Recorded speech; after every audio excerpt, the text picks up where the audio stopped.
वाहे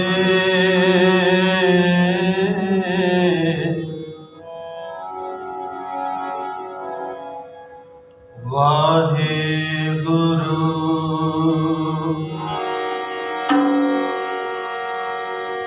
जिन हर मन वसिया से दर साचे,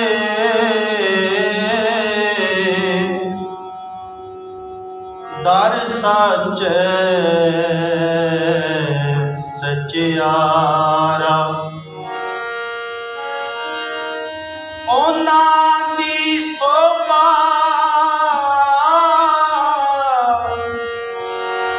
ਉਹਨਾਂ ਦੀ ਸੋਭਾ जुग जुग होई।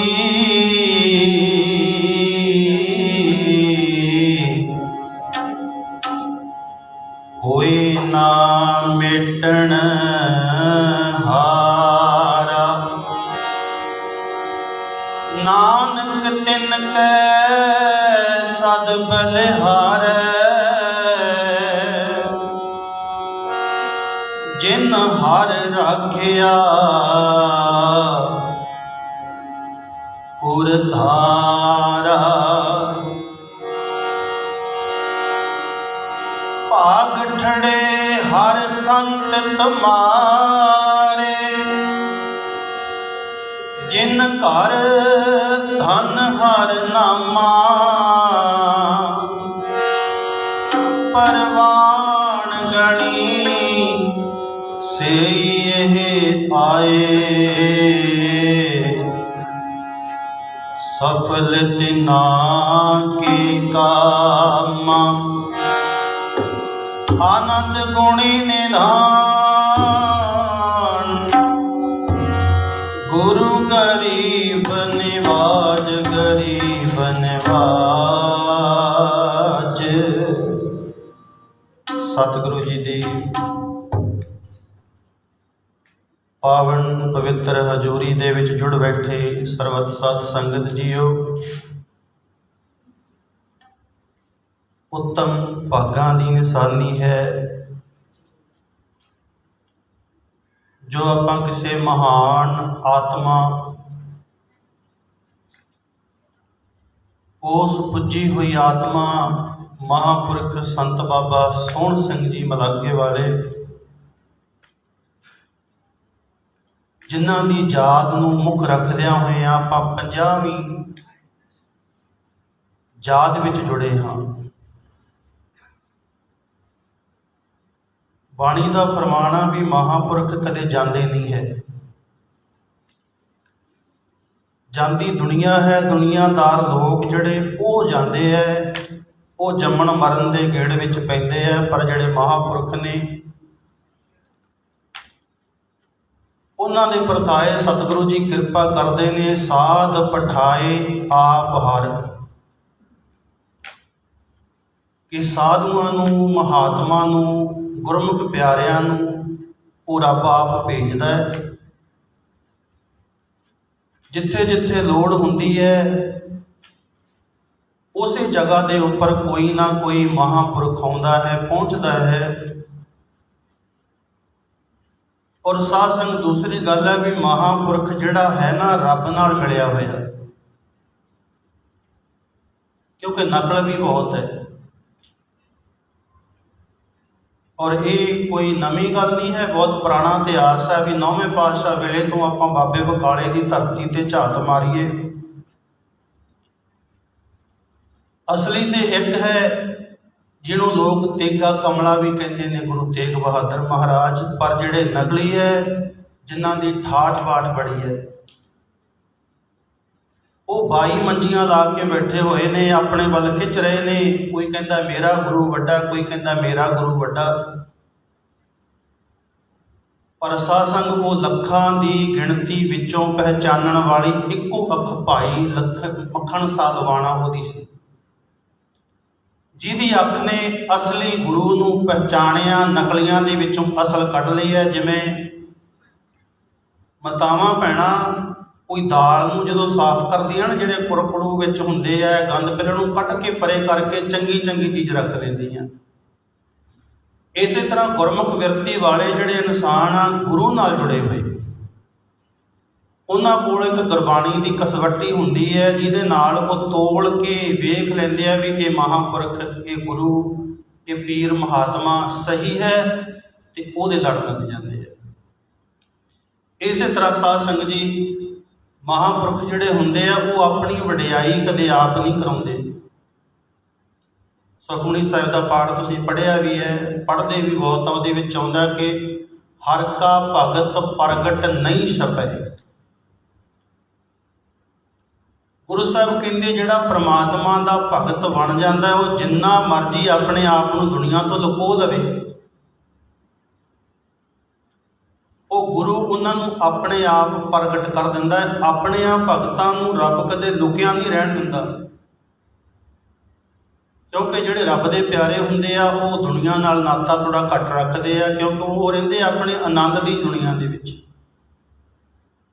ਪਰ ਰੱਬ ਉਹਨਾਂ ਕੋਲੋਂ ਕੰਮ ਲੈਣਾ ਚਾਹੁੰਦਾ ਹੈ ਦੁਨੀਆ ਨੂੰ ਜੋੜਨ ਵਾਸਤੇ, ਇਸ ਕਰਕੇ ਆਪਣਿਆਂ ਭਗਤਾਂ ਨੂੰ ਆਪ ਪ੍ਰਗਟ ਕਰ ਦਿੰਦਾ ਹੈ।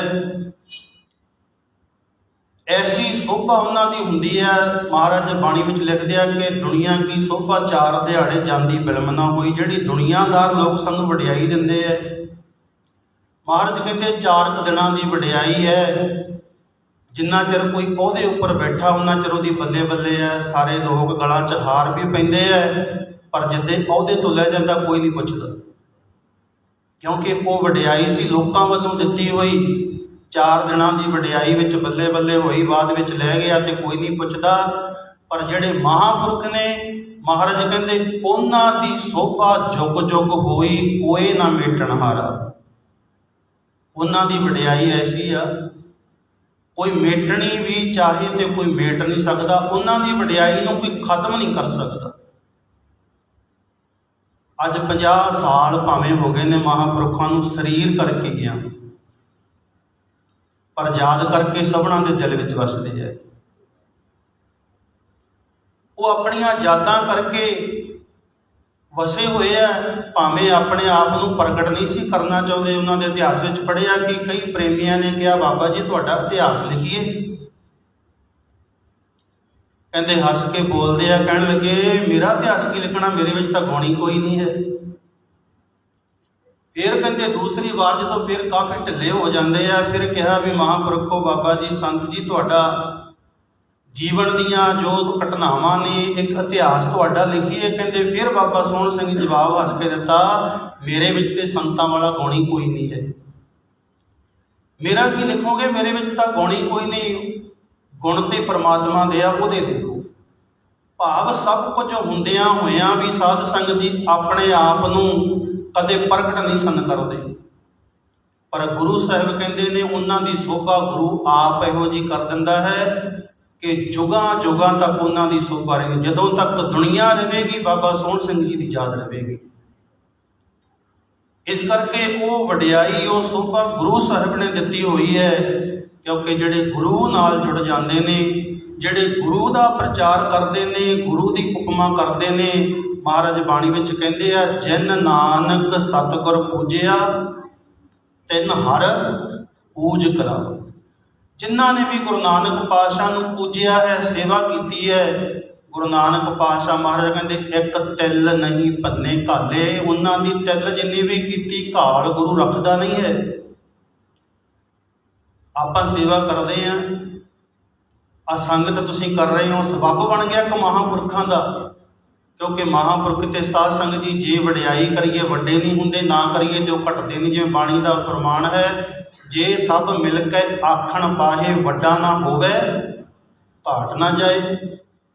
ਇਸ ਤਰ੍ਹਾਂ ਗੁਰੂ ਹੈ, ਮਹਾਂਪੁਰਖ ਹੈ, ਜੇ ਤੁਸੀਂ ਵਡਿਆਈ ਮਿਲ ਕੇ ਕਰੋ ਉਹ ਵੱਡੇ ਨਹੀਂ ਹੁੰਦੇ, ਤੇ ਜੇ ਕਹੋ ਅਸੀਂ ਵਡਿਆਈ ਨਹੀਂ ਕਰਨੀ, ਨਿੰਦਿਆ ਕਰਦੀਆਂ, ਤੇ ਉਹਨਾਂ ਨੂੰ ਘਾਟਾ ਵੀ ਕੋਈ ਨਹੀਂ ਪੈਂਦਾ।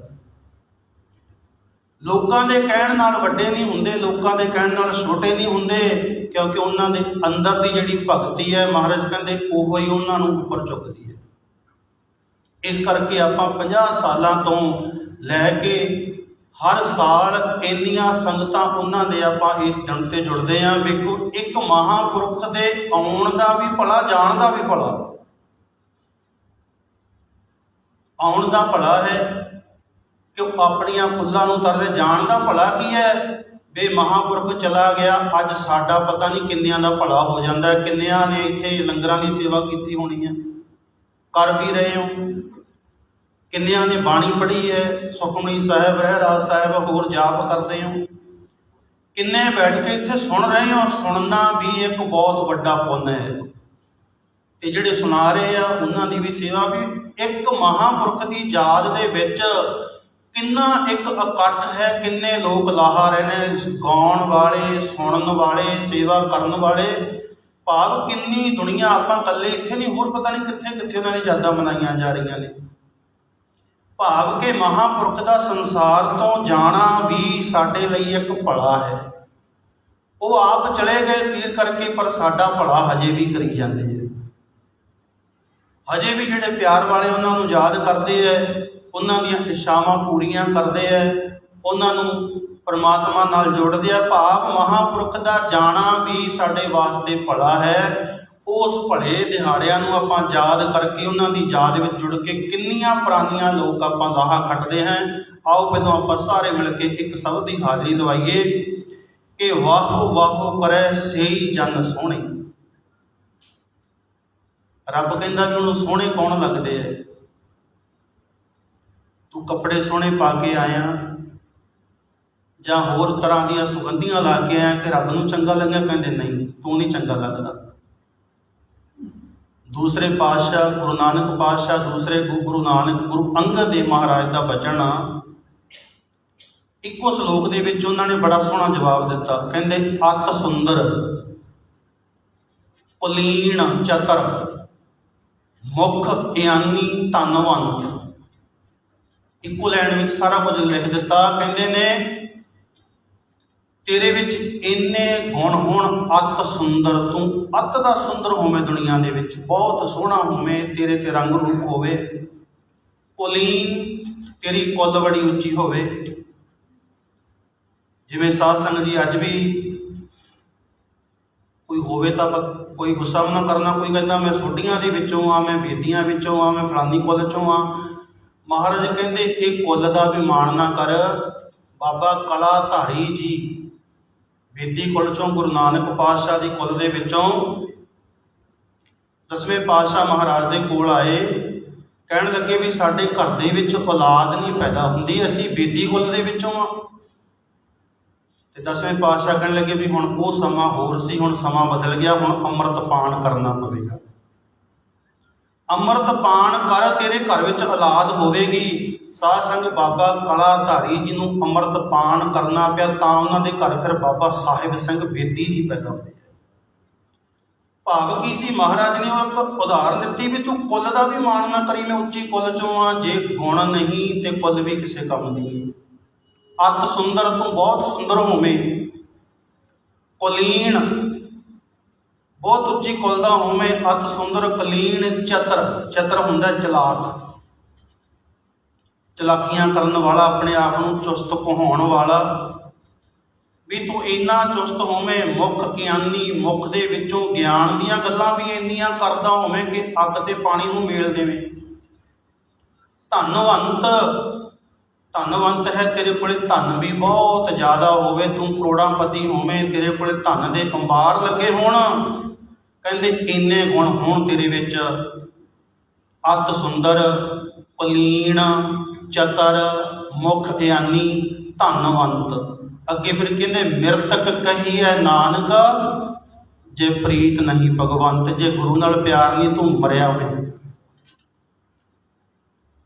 ਇੰਨੇ ਗੁਣ ਹੁੰਦਿਆਂ ਹੋਇਆਂ ਵੀ ਜੇ ਤੂੰ ਗੁਰੂ ਨੂੰ ਯਾਦ ਨਹੀਂ ਕਰਦਾ, ਤੂੰ ਗੁਰਬਾਣੀ ਨਾਲ ਨਹੀਂ ਜੁੜਿਆ, ਸੇਵਾ ਦੇ ਵਿੱਚ ਨਹੀਂ ਲੱਗਿਆ ਹੋਇਆ, ਸਿਮਰਨ ਵਿੱਚ ਨਹੀਂ ਲੱਗਿਆ, ਤੇ ਗੁਰੂ ਅੰਗਦ ਪਾਤਸ਼ਾਹ ਮਹਾਰਾਜ ਕਹਿੰਦੇ ਤੂੰ ਮਰਿਆ ਹੋਈ ਦੀ ਗਿਣਤੀ ਵਿੱਚ। ਆਪਣੇ ਆਪ ਨੂੰ ਭਾਵੇਂ ਧਨਾੜ ਸਮਝ, ਪਰ ਤੂੰ ਗੁਰੂ ਦੀਆਂ ਨਜ਼ਰਾਂ 'ਚ ਜ਼ੀਰੋ ਹੈ। ਇਸ ਲਈ ਮਹਾਰਾਜ ਕਹਿੰਦੇ ਗੁਰੂ ਨੂੰ ਕੌਣ ਸੋਹਣਾ ਲੱਗਦਾ ਹੈ? ਕਹਿੰਦੇ ਵਾਹੋ ਵਾਹੋ ਕਰੇ, ਜਿਹੜਾ ਉਹਦੀ ਉਸਤਤ ਕਰਦਾ ਹੈ, ਜਿਹੜਾ ਉਹਦਾ ਸਿਮਰਨ ਕਰਦਾ, ਉਹਦੇ ਨਾਲ ਜੁੜਦਾ ਹੈ, ਉਹਦੀ ਯਾਦ ਵਿੱਚ ਜੁੜ ਕੇ ਬੈਠਦਾ। ਮਹਾਰਾਜ ਕਹਿੰਦੇ ਸੇਈ ਜਨ ਸੋਹਣੇ, ਉਹੋ ਹੀ ਰੱਬ ਨੂੰ ਸੋਹਣੇ ਲੱਗਦੇ ਹੈ। ਉਹ ਭਾਵੇਂ ਕੱਪੜੇ ਜਿਹੋ ਜਿਹੇ ਮਰਜ਼ੀ ਪਾਉਂਦੇ ਹੋਣ, ਉਹ ਕੁੱਲ ਜਿਹੜੀ ਮਰਜ਼ੀ ਵਿੱਚ ਪੈਦਾ ਹੋਏ ਹੋਣ, ਉਹ ਜਿੱਥੇ ਮਰਜ਼ੀ ਰਹਿੰਦੇ ਹੋਣ, ਉਹਦੇ ਲਈ ਕਹਿੰਦੇ ਨੇ ਭਲੀ ਸੁਹਾਵੀ ਸਪਰੀ ਜਾ ਮਹਿ ਹਰ ਗੁਣ ਗਾਏ। ਕਿਤ ਹੀ ਕਾਮਣਾ ਧੌਲ ਹਰ। ਕਹਿੰਦੇ ਜੇ ਰੱਬ ਦੇ ਗੁਣ ਨਹੀਂ ਗਾਉਂਦਾ ਨਾ, ਤੂੰ ਬੰਗਲਿਆਂ ਵਿੱਚ ਵੀ ਰਹਿਣਾ ਤੇ ਤੇਰੇ ਲਈ ਸ਼ਮਸ਼ਾਨ ਘਾਟ ਹੈ। ਪਰ ਜੇ ਰੱਬ ਨਾਲ ਜੁੜਿਆ ਹੈ, ਫਿਰ ਕਹਿੰਦੇ ਭਲੀ ਸੁਹਾਵੀ ਛਪਰੀ। ਫਿਰ ਤੂੰ ਕੱਖਾਂ ਦੀ ਕੁੱਲੀ ਵਿੱਚ ਵੀ ਰਹਿ ਰਿਹਾ ਹੈ, ਕੱਚੇ ਮਕਾਨਾਂ ਵਿੱਚ ਵੀ ਰਹਿ, ਤੇਰੇ ਵਾਸਤੇ ਉਹੋ ਹੀ ਸੱਚਖੰਡ ਹੈ, ਤੇਰੇ ਵਾਸਤੇ ਉਹ ਭਲੀ ਹੈ। ਭਾਵ ਜੇ ਜੁੜਿਆ ਹੋਇਆ ਹੈ ਤੇ ਤੇਰਾ ਸਭ ਕੁਝ ਚੰਗਾ, ਜੇ ਨਹੀਂ ਜੁੜਿਆ ਹੋਇਆ ਫਿਰ ਸਭ ਕੁਝ ਹੁੰਦਿਆਂ ਹੋਇਆਂ ਵੀ ਤੇਰੇ ਪੱਲੇ ਕੱਖ ਨਹੀਂ। ਤਾਂ ਗੁਰੂ ਦੇ ਘਰ ਦੇ ਵਿੱਚ ਜੀਰੋ ਹੈ। ਇਸ ਲਈ ਮਹਾਰਾਜ ਕਹਿੰਦੇ ਉਹ ਸੋਹਣੇ ਉਹੀ ਲੱਗਦੇ ਹੈ ਜਿਹੜੇ ਪਰਮਾਤਮਾ ਨੂੰ ਯਾਦ ਕਰਦੇ ਆ। ਆਓ ਸਾਰੇ ਮਿਲ ਕੇ ਇੱਕ ਸ਼ਬਦ ਨਾਲ ਪਹਿਲਾਂ ਹਾਜ਼ਰੀ ਭਰੀਏ, ਫਿਰ ਅੱਗੇ ਆਪਾਂ ਮਹਾਂਪੁਰਖਾਂ ਦੇ ਜੀਵਨਾਂ ਦੀ ਵਿਚਾਰ ਕਰਦੇ ਹਾਂ ਕਿ ਰੱਬ ਨੂੰ ਸੋਹਣੇ ਉਹ ਲੱਗਦੇ ਹੈ ਜਿਹੜੇ ਉਹਦਾ ਨਾਮ ਜਪਦੇ ਆ, ਵਾਹੋ ਵਾਹੋ ਕਰਦੇ ਹੈ, ਉਹ ਰੱਬ ਨੂੰ ਬਹੁਤ ਪਿਆਰੇ ਲੱਗਦੇ ਹੈ।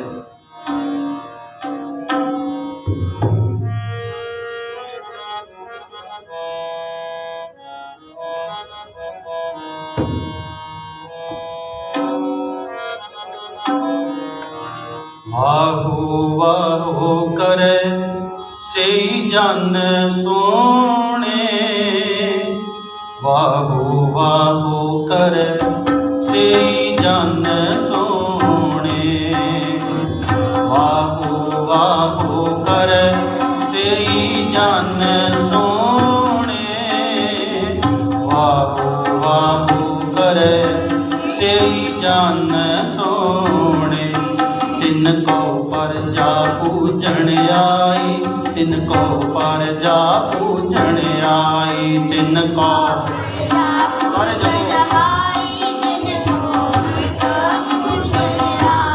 ਤਿਨ ਕੋ ਪਰਜਾ ਪੂਜਣ ਆਈ, ਤਿਨ ਕੋ ਪਰਜਾ ਪੂਜਣ ਆਈ, ਤਿਨ ਕੋ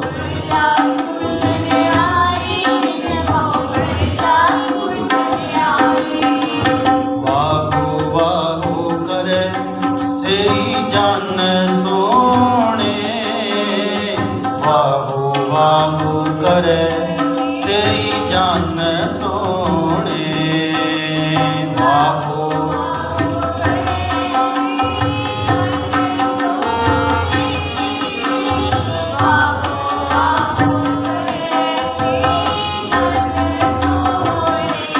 ਤਿਨ ਕੋ ਪਰਜਾ ਪੂਜਣ ਆਈ, ਤਿਨ ਕੋ ਪਰਜਾ ਪੂਜਣ ਆਈ, ਤਿਨ ਕੋ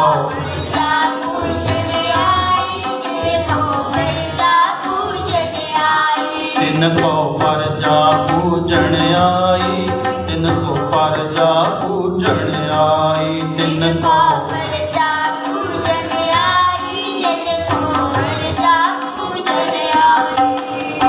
ਵਾਹੋ ਵਾਹੋ ਕਰੇ ਸਈ ਜਨ ਸੋਹਣੇ, ਵਾਹੋ ਵਾਹੋ ਕਰੇ ਸਈ ਜਨ ਸੋਹਣੇ, ਵਾਹੋ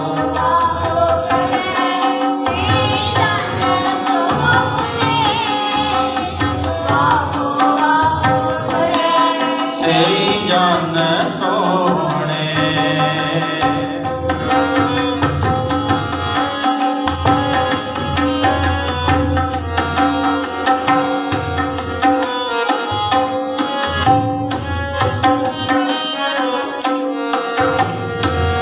ਵਾਹੋ ਵਾਹੋ ਕਰਤੀ ਰਸਨਾ ਸ਼ਬਦ ਸੁਹਾਈ, ਵਾਹੋ ਵਾਹੋ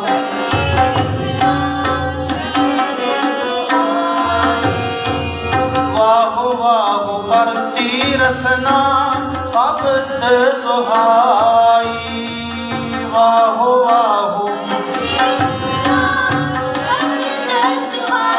ਤਿਨ ਕੋ ਪਰਜਾ ਪੂਜਣ ਆਈ, ਤਿਨ ਕੋ ਪਰਜਾ ਪੂਜਣ ਆਈ, ਤਿਨ ਕੋ ਪਰਜਾ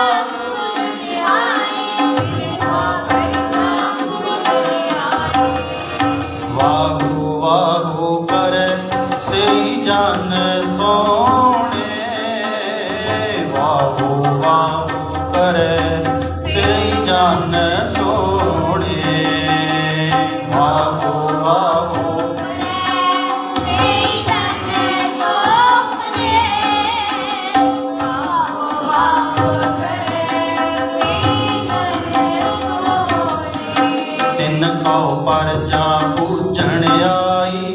तिनको परजा पूजन आई, तिनको परजा पूजन आई, तिनको परजा पूजन आई, तिनको परजा पूजन आई, तिनको परजा पूजन आई, तिनको परजा पूजन आई, तिनको परजा पूजन आई। वाहो वाहो करे सेई जन सोने, वाहो वाहो करे सेई जन सोने, वाहो वाहो करे सेई जन सोने, वाहो वाहो करे सेई जन सोने।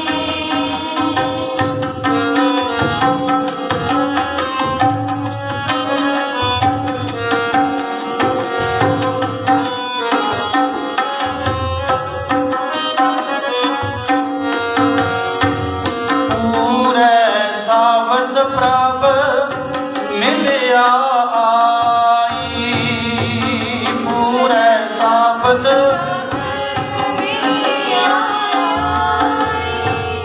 पूरे सावत प्रभ मिलिया आई, पूरे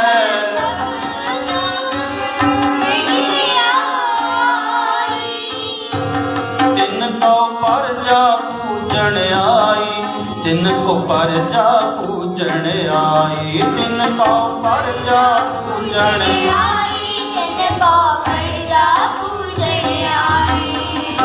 वाहो वाहो करे सेई जन सोने, वाहो वाहो करे सेई जन सोने, वाहो वाहो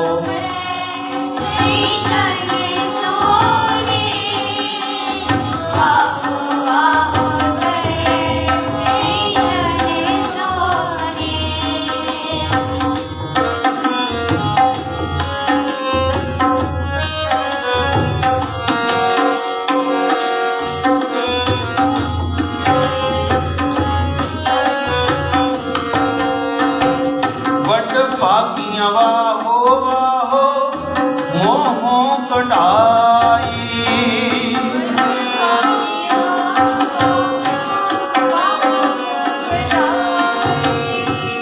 वड भागियां वाहो वाहो मोहो कटाई, वड भागियां वाहो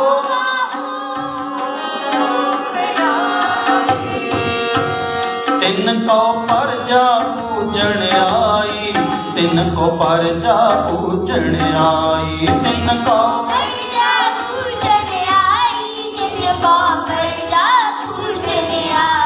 तिनको परजा पूजन आई, तिनको परजा पूजन आई, तिनको परजा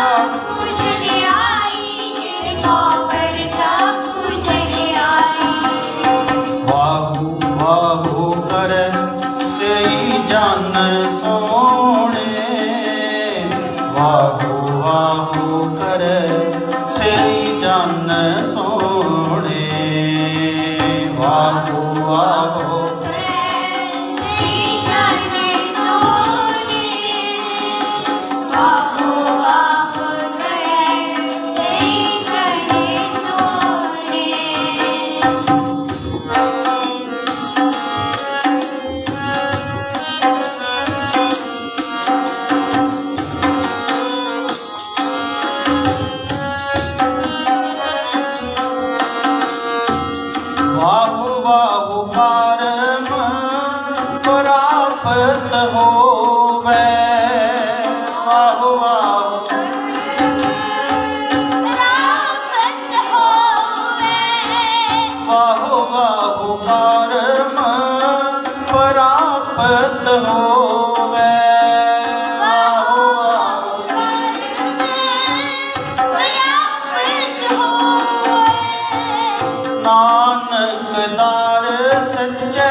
को परजा पूजन आई, तिन को परजा पूजन आई, तिन को परजा पूजन आई, तिनको परजा पूजन आई, तिनको परजा पूजन आई, तिनको परजा पूजन आई, तिनको परजा पूजन आई। वाहु वाहु करे सेई जन सोने, वाहु वाहु करे सेई जन सोने, वाहु वाहु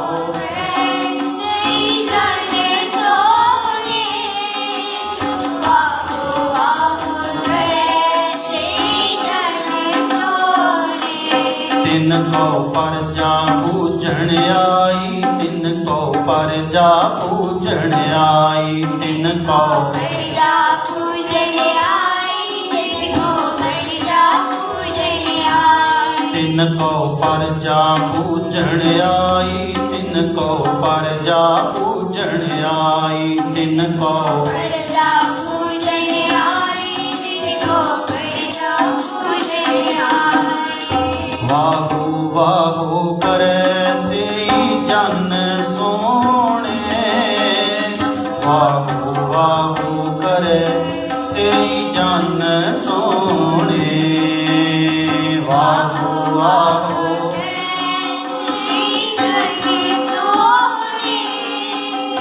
वाहु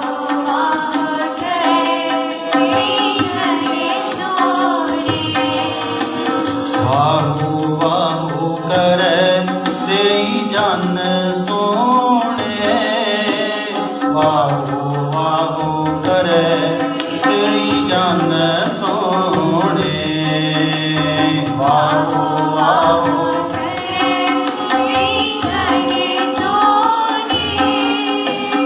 वाहु वाहु करे सेई जन सोने, वाहु वाहु करे सेई जन सोहणे। ਮਹਾਰਾਜ ਕਹਿੰਦੇ ਉਹ ਮਨੁੱਖ, ਉਹ ਸਰੀਰ ਉਸ ਪ੍ਰਮਾਤਮਾ ਨੂੰ ਚੰਗਾ ਲੱਗਦਾ ਹੈ ਜਿਹੜਾ ਮਨੁੱਖ ਆਪਣੀ ਰਸਨਾ ਦੇ ਨਾਲ ਜਪਦਾ ਹੈ ਵਾਹਿਗੁਰੂ ਵਾਹਿਗੁਰੂ। ਜੋ ਇਹ ਸਿਮਰਨ ਕਰਦਾ ਰਸਨਾ ਦੇ ਨਾਲ ਜਪਦਾ ਹੈ ਤੇ ਮਹਾਰਾਜ ਕਹਿੰਦੇ ਨੇ ਫਿਰ ਅੱਗੇ ਤਿੰਨ ਕੋ ਪਰਜਾ ਪੂਜਣ ਆਈ। ਆ ਲੋਕ ਉਹਨਾਂ ਨੂੰ ਪੂਜਦੇ ਆ, ਜਿਨ ਨਾਨਕ ਸਤਿਗੁਰ ਪੂਜਿਆ ਤਿੰਨ ਹਰ ਪੂਜ ਕਰਾ। ਜਿਨ੍ਹਾਂ ਨੇ ਗੁਰੂ ਨਾਨਕ ਪਾਤਸ਼ਾਹ ਨੂੰ ਪੂਜ ਲਿਆ, ਉਹਦੀ ਸੇਵਾ ਕਰ ਲਈ, ਉਹਨਾਂ ਨੂੰ ਕਹਿਣਾ ਨਹੀਂ ਪਿਆ ਕਿ ਸਾਨੂੰ ਪੂਜੋ। ਗੁਰੂ ਨਾਨਕ ਪਾਤਸ਼ਾਹ ਨੇ ਉਹਨਾਂ ਦੀ ਪੂਜਾ ਆਪ ਹੋਣ ਲਾ ਦਿੱਤੀ ਹੈ। ਪਰਜਾ ਪੂਜਦੀ ਹੈ। ਅੱਜ ਸਾਧ ਸੰਗਤ ਜੀ ਆਪਾਂ ਮਹਾਂਪੁਰਖਾਂ ਦੇ ਯਾਦ ਵਿੱਚ ਜੁੜ ਕੇ ਗੁਰੂ ਸਾਹਿਬ ਦੇ ਪਾਵਨ ਚਰਨਾਂ 'ਚ ਕਿੰਨੇ ਲਾਹੇ ਪ੍ਰਾਪਤ ਰਹੇ ਆ। ਉਹ ਪਰਜਾ ਉਹਨਾਂ ਨੂੰ ਆਪ ਪੂਜਣ ਆਉਂਦੀ ਹੈ। ਬਰਸੀ ਤੇ ਸਾਰੇ ਆਪਾਂ ਉੱਥੇ ਪਹੁੰਚਦੇ ਹਾਂ, ਕਿੰਨਾ ਇਕੱਠ, ਕਿੱਥੋਂ ਕਿੱਥੋਂ ਲੋਕ ਆਉਂਦੇ ਹੈ, ਕਿੰਨੀ ਪਰਜਾ ਉੱਥੇ ਆਉਂਦੀ ਹੈ। ਕਿਉਂ ਆਉਂਦੀ ਹੈ? ਕਿਉਂਕਿ ਉਹਨਾਂ ਨੇ ਗੁਰੂ ਨਾਨਕ ਪਾਤਸ਼ਾਹ ਨੂੰ ਖੁਸ਼ ਕਰ ਲਿਆ, ਗੁਰੂ ਦੀਆਂ ਖੁਸ਼ੀਆਂ ਲਈਆਂ, ਤੇ ਤਾਂ ਕਰਕੇ ਸਾਧ ਸੰਗਤ ਜੀ ਅੱਜ ਲੋਕ ਉਹਨਾਂ ਨੂੰ ਪੂਜਦੇ ਆ। ਪਰ ਇੱਕ ਸੰਤ ਸ਼ਬਦ ਦੇ ਨਾਲ ਸਾਨੂੰ ਅਲਰਜੀ ਬੜੀ ਹੋ ਚੁੱਕੀ ਹੈ। ਜਦੋਂ ਕੋਈ ਸੰਤ ਸ਼ਬਦ ਆਉਂਦਾ ਨਾ ਤੇ ਉਦੋਂ ਕਿਹਾ ਜਾਂਦਾ ਵੀ ਸੰਤ ਸ਼ਬਦ ਕਿਸੇ ਬੰਦੇ ਲਈ ਨਹੀਂ ਵਰਤਣਾ, ਸਿਰਫ ਗੁਰੂ ਲਈ ਹੀ ਵਰਤਣਾ ਹੈ। ਇਹ ਠੀਕ ਹੈ ਵੀ ਸੰਤ ਸ਼ਬਦ ਗੁਰੂ ਲਈ ਵੀ ਵਰਤਿਆ ਗਿਆ। ਭਾਗ ਹੋਆ ਗੁਰ ਸੰਤ ਮਿਲਾਇਆ, ਪ੍ਰਭ ਅਵਨਾਸੀ ਘਰ ਮੈਂ ਪਾਇਆ। ਕਈ ਥਾਵਾਂ ਤੇ ਸੰਤ ਸ਼ਬਦ ਸੰਗਤ ਲਈ ਵੀ ਵਰਤਿਆ ਗਿਆ ਹੈ। ਸੰਗਤ ਨੂੰ ਵੀ ਸੰਤ ਕਿਹਾ, ਗੁਰੂ ਨੂੰ ਵੀ ਸੰਤ ਕਿਹਾ, ਪਰ ਇਸ ਸਰੀਰ ਲਈ ਵੀ ਸੰਤ ਸ਼ਬਦ ਵਰਤਿਆ। ਜਿੱਥੇ ਆਇਆ ਸੰਤ ਪ੍ਰਹਿਲਾਦ ਕੀ ਪੈਜ ਜਿਨ ਰਾਖੀ। ਪ੍ਰਹਿਲਾਦ ਰੱਬ ਨਹੀਂ ਸੀ, ਪ੍ਰਹਿਲਾਦ ਇੱਕ ਭਗਤ ਸੀ, ਇੱਕ ਸਰੀਰ ਸੀ। ਉਸ ਭਗਤ ਵਾਸਤੇ, ਸਰੀਰ ਵਾਸਤੇ ਵੀ ਸੰਤ ਸ਼ਬਦ ਵਰਤਿਆ ਗਿਆ। ਇਸ ਕਰਕੇ ਮਹਾਰਾਜ ਬਾਣੀ ਵਿੱਚ ਆਉਂਦਾ ਹੈ ਵੀ ਸੰਤ ਮੂਏ ਕਿਆ ਰੋਈਐ ਜੋ ਆਪਣੇ ਗ੍ਰਹਿ ਜਾਏ। ਵੀ ਦੁਨੀਆ ਦੇ ਲੋਕੋ, ਜਦੋਂ ਕੋਈ ਸੰਤ ਮੂਏ ਮਰਦਾ, ਦੁਨੀਆ ਤੋਂ ਜਾਂਦਾ ਰੋਵੋ ਨਾ। ਕਿਉਂ? ਕਿਉਂਕਿ ਉਹ ਆਪਣੇ ਘਰ ਚਲੇ ਜਾਂਦੇ ਆ। ਤੇ ਜੇ ਗੁਰੂ ਲਈ ਉੱਥੇ ਸੰਤ ਸ਼ਬਦ ਵਰਤਿਆ ਹੁੰਦਾ ਤੇ ਗੁਰੂ ਤਾਂ ਮਰਦਾ ਹੀ ਨਾ।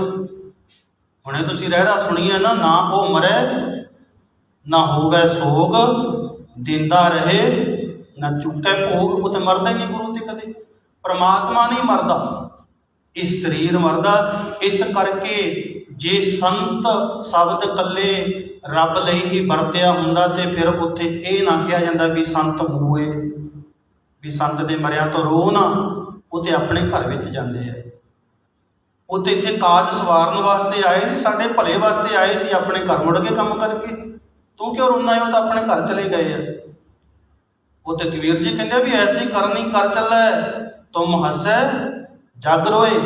ਇਹੋ ਜਿਹਾ ਕੁਝ ਤੂੰ ਵੀ ਕਰ ਜਾ ਕਿ ਤੇਰੀ ਕਰਨੀ ਵੇਖ ਕੇ ਦੁਨੀਆ ਵਾਲੇ ਰੋਣ ਤੇ ਤੂੰ ਹੱਸਦਾ ਹੋਇਆ ਦਰਗਾਹ ਚਲਾ ਜਾਵੇਂ।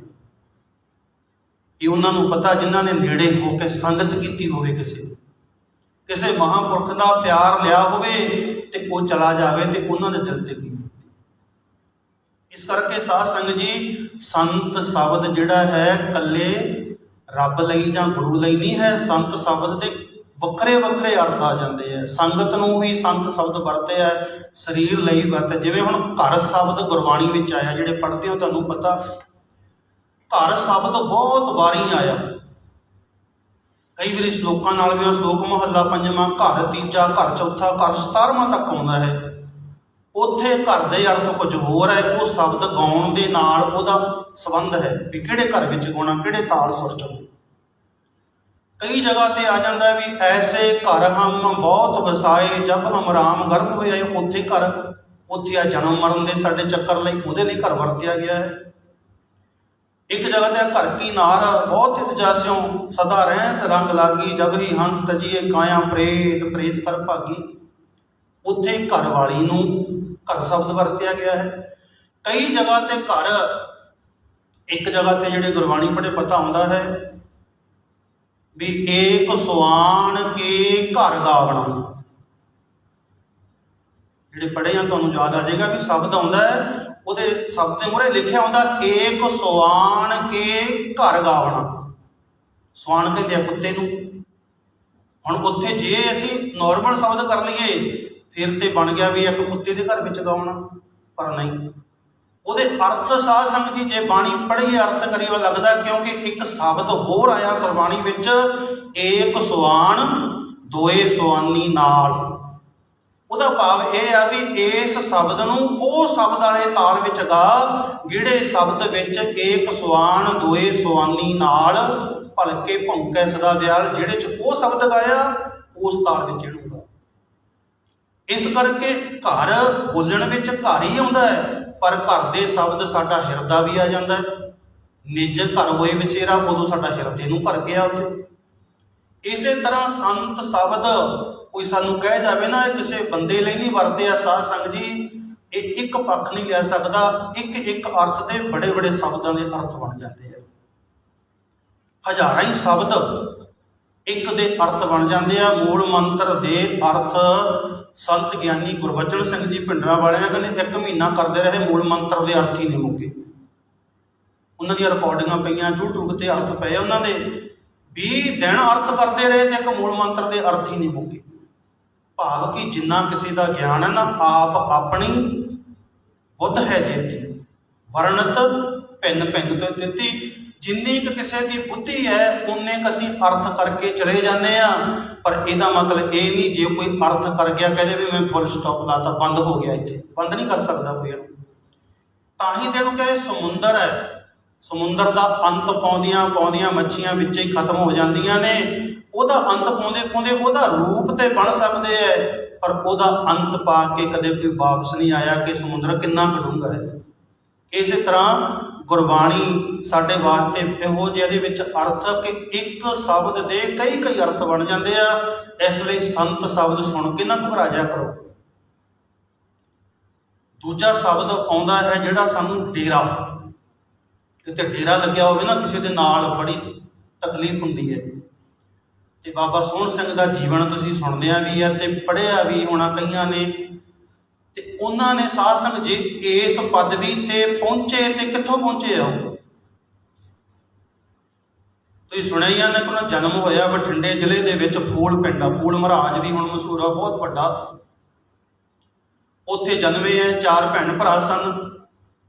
ਔਰ ਫੂਲ ਤੋਂ ਬਾਅਦ ਵਿੱਚ ਚੱਠੇਵਾਲ ਚਲੇ ਜਾਂਦੇ ਆ, ਕਿਉਂਕਿ ਉਸ ਟਾਈਮ 1902 ਦੇ ਵਿੱਚ ਉਹਨਾਂ ਦਾ ਜਨਮ ਹੁੰਦਾ ਹੈ ਤੇ 1908 ਦੇ ਵਿੱਚ ਇੱਕ ਬਿਮਾਰੀ ਪੈਂਦੀ ਹੈ, ਜਿਵੇਂ ਹੁਣ ਬਿਮਾਰੀ ਨਾ 2 ਸਾਲ ਪਈ ਆ, ਇਹ ਸਮਝ ਲਓ ਵੀ ਇਹ ਕੋਵਿਡ ਵੀ ਉਦੋਂ ਆਈ ਸੀ। ਉਦੋਂ ਵੀ ਇਹੋ ਹੀ ਹਾਲ ਲੋਕਾਂ ਦਾ ਹੋਇਆ ਕਿ ਜਿਹੜੇ ਵੱਡੇ ਵੱਡੇ ਪਿੰਡ ਸਨ ਨਾ, ਉਹ ਇਕੱਠੇ ਰਹਿਣੋਂ ਹਟ ਗਏ, ਲੋਕ ਖੇਤਾਂ 'ਚ ਜਾ ਕੇ ਰਹਿਣ ਲੱਗ ਗਏ, ਭਾਵ ਇਕੱਠ ਨਹੀਂ ਸੀ ਕਰ ਸਕਦੇ।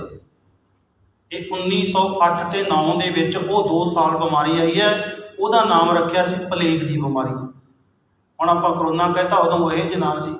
ਪਲੇਗ ਦੀ ਬਿਮਾਰੀ ਪਈ ਹੈ। ਉਸ ਇਲਾਕੇ 'ਚ ਫੂਲ ਬਹੁਤ ਵੱਡਾ ਪਿੰਡ ਸੀ, ਕਿਉਂਕਿ ਬੜੇ ਇਤਿਹਾਸਕ ਪਿੰਡ ਹੈ ਇਹ। ਫੂਲ ਮਹਾਰਾਜ 6ਵੇਂ ਪਾਤਸ਼ਾਹ ਦੀ ਜੰਗ ਵੀ ਉੱਥੇ ਹੋਈ ਹੈ ਮਹਾਰਾਜ ਦੇ ਵਿੱਚ, 7ਵੇਂ ਪਾਤਸ਼ਾਹ ਨੇ ਵੀ ਪਿੰਡ ਸਾਰੇ ਵਸਾਏ ਹੋਏ ਆ ਇਹ। ਸੋ ਸਾਧ ਸੰਗਤ ਜੀ, ਉਦੋਂ ਮਹਾਂਪੁਰਖ ਚਲੇ ਗਏ ਹੈਗੇ ਚੱਠੇਵਾਲ ਪਿੰਡ। ਜਦੋਂ ਬਠਿੰਡੇ ਤੋਂ ਜਾਂਦੇ ਆ ਆਪਾਂ ਕੋਟ ਸਮੀਰ ਦੇ ਵਿੱਚ ਦੀ ਹੋ ਕੇ ਦਮਦਮਾ ਸਾਹਿਬ, ਉੱਥੇ ਆਉਂਦਾ ਪਿੰਡ। ਉਸ ਪਿੰਡ 'ਚ ਰਿਸ਼ਤੇਦਾਰ ਸੀ, ਉੱਥੇ ਜਾ ਕੇ ਲੋਕ ਬਹੁਤ ਆਪੋ ਆਪਣੇ ਘਰ ਛੱਡ ਕੇ ਚਲੇ ਗਏ, ਦੁਬਾਰਾ ਉੱਥੇ ਨਹੀਂ ਆਏ। ਜਿਵੇਂ ਹੁਣ ਸੀ, ਇਕੱਠ ਵਿੱਚ ਆਪਾਂ ਬਹਿ ਨਹੀਂ ਸਕੇ, 2 ਸਾਲ ਇਕੱਠ ਕਰਨਾ ਬੰਦ ਕਰਤਾ। ਇਹੋ ਹੀ ਹਾਲਾਤ ਉਦੋਂ ਬਣੇ ਸਨ, ਕੋਈ ਇਕੱਠੇ ਨਹੀਂ ਬਹਿ ਸਕਦੇ ਸਨ 10 ਬੰਦੇ ਕਿਤੇ ਵੀ। ਲੋਕ ਅੱਡ ਅੱਡ, ਇੱਕ ਘਰ ਦੇ 4-4 ਜੀ ਅੱਡ ਸਾਰੇ ਹੋ ਗਏ।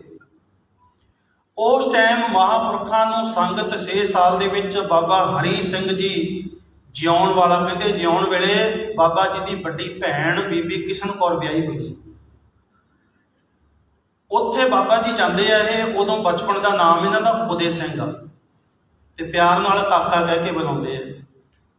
ਤੇ ਜਦੋਂ ਸੰਤ ਹਰੀ ਸਿੰਘ ਜੀ ਇਹਨਾਂ ਨੂੰ ਅੰਮ੍ਰਿਤ ਛਕਾਉਂਦੇ ਆ, ਫਿਰ ਉਹਨਾਂ ਦਾ ਨਾਮ ਅੱਗੇ ਸੋਹਣ ਸਿੰਘ ਬਣਦਾ। ਪਹਿਲਾ ਨਾਮ ਉਦੇ ਸਿੰਘ ਆ।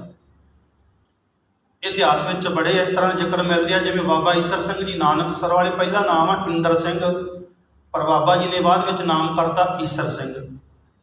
ਇਸੇ ਤਰ੍ਹਾਂ ਪਟਿਆਲੇ ਜ਼ਿਲ੍ਹੇ 'ਚ ਪਿੰਡ ਆਲੋਵਾਲ ਦੇ ਵਿੱਚ ਇੱਕ ਨੌਜਵਾਨ ਪੈਦਾ ਹੁੰਦਾ, ਉਹਦੇ ਬੱਚੇ ਦਾ ਨਾਮ ਰੱਖਦੇ ਆ ਗੁਲਾਬ ਸਿੰਘ, ਤੇ ਉਹ ਮਹਾਂਪੁਰਖਾਂ ਤੋਂ ਅੰਮ੍ਰਿਤ ਛਕਦਾ, ਬਾਅਦ ਵਿੱਚ ਬਣਦਾ ਈਸਰ ਸਿੰਘ। ਕਿਹੜੇ? ਰਾੜਾ ਸਾਹਿਬ ਵਾਲੇ, ਉਹਨਾਂ ਦਾ ਪੁਰਾਣਾ ਨਾਮ ਸੀ ਗੁਲਾਬ ਸਿੰਘ। ਇਸੇ ਤਰ੍ਹਾਂ ਉਹ ਪੁਰਾਣੇ ਨਾਮ ਚੱਲੇ ਆਉਂਦੇ ਆ, ਬਾਅਦ ਵਿੱਚ ਬਦਲ ਕੇ ਉਹਨਾਂ ਦਾ ਨਾਮ ਵੀ ਫਿਰ ਬਾਬਾ ਜੀ ਦਾ ਉਦੇ ਸਿੰਘ ਤੋਂ ਸੋਹਣ ਸਿੰਘ ਰੱਖਿਆ ਗਿਆ। ਸਾਧ ਸੰਗਤ ਜੀ, ਹੁਣ ਜਿੰਨੀ ਵਿੱਦਿਆ ਮਹਾਂਪੁਰਖਾਂ ਨੇ ਲਈ ਹੈ, ਉਦੋਂ ਉਹਨਾਂ ਤੋਂ ਲਈ ਹੈ। ਉਦੋਂ ਨਾ ਤੇ ਸਕੂਲ ਸੀ, ਨਾ ਕਾਲਜ ਸੀ। ਅੱਜ ਤੱਕ ਨਾ ਫਲਾਨਾ ਕਾਲਜ, ਫਲਾਨੇ ਸਕੂਲ 'ਚ ਪੜ੍ਹੇ ਆ। ਉਦੋਂ ਜਿੰਨੀ ਪੜ੍ਹਾਈ ਹੁੰਦੀ ਸੀ, ਗੁਰਮੁਖੀ ਦੀ, ਪੰਜਾਬੀ ਪੜ੍ਹਨੀ, ਗੁਰੂ ਗ੍ਰੰਥ ਸਾਹਿਬ ਦੀ ਸੰਥਿਆ ਲੈਣੀ, ਇਹ ਸਾਰਾ ਕੁਝ ਡੇਰਿਆਂ ਵਿੱਚ ਹੁੰਦਾ ਸੀ। ਡੇਰਿਆਂ ਵਿੱਚ ਹੀ ਪੜ੍ਹਾਈ ਹੁੰਦੀ ਸੀ।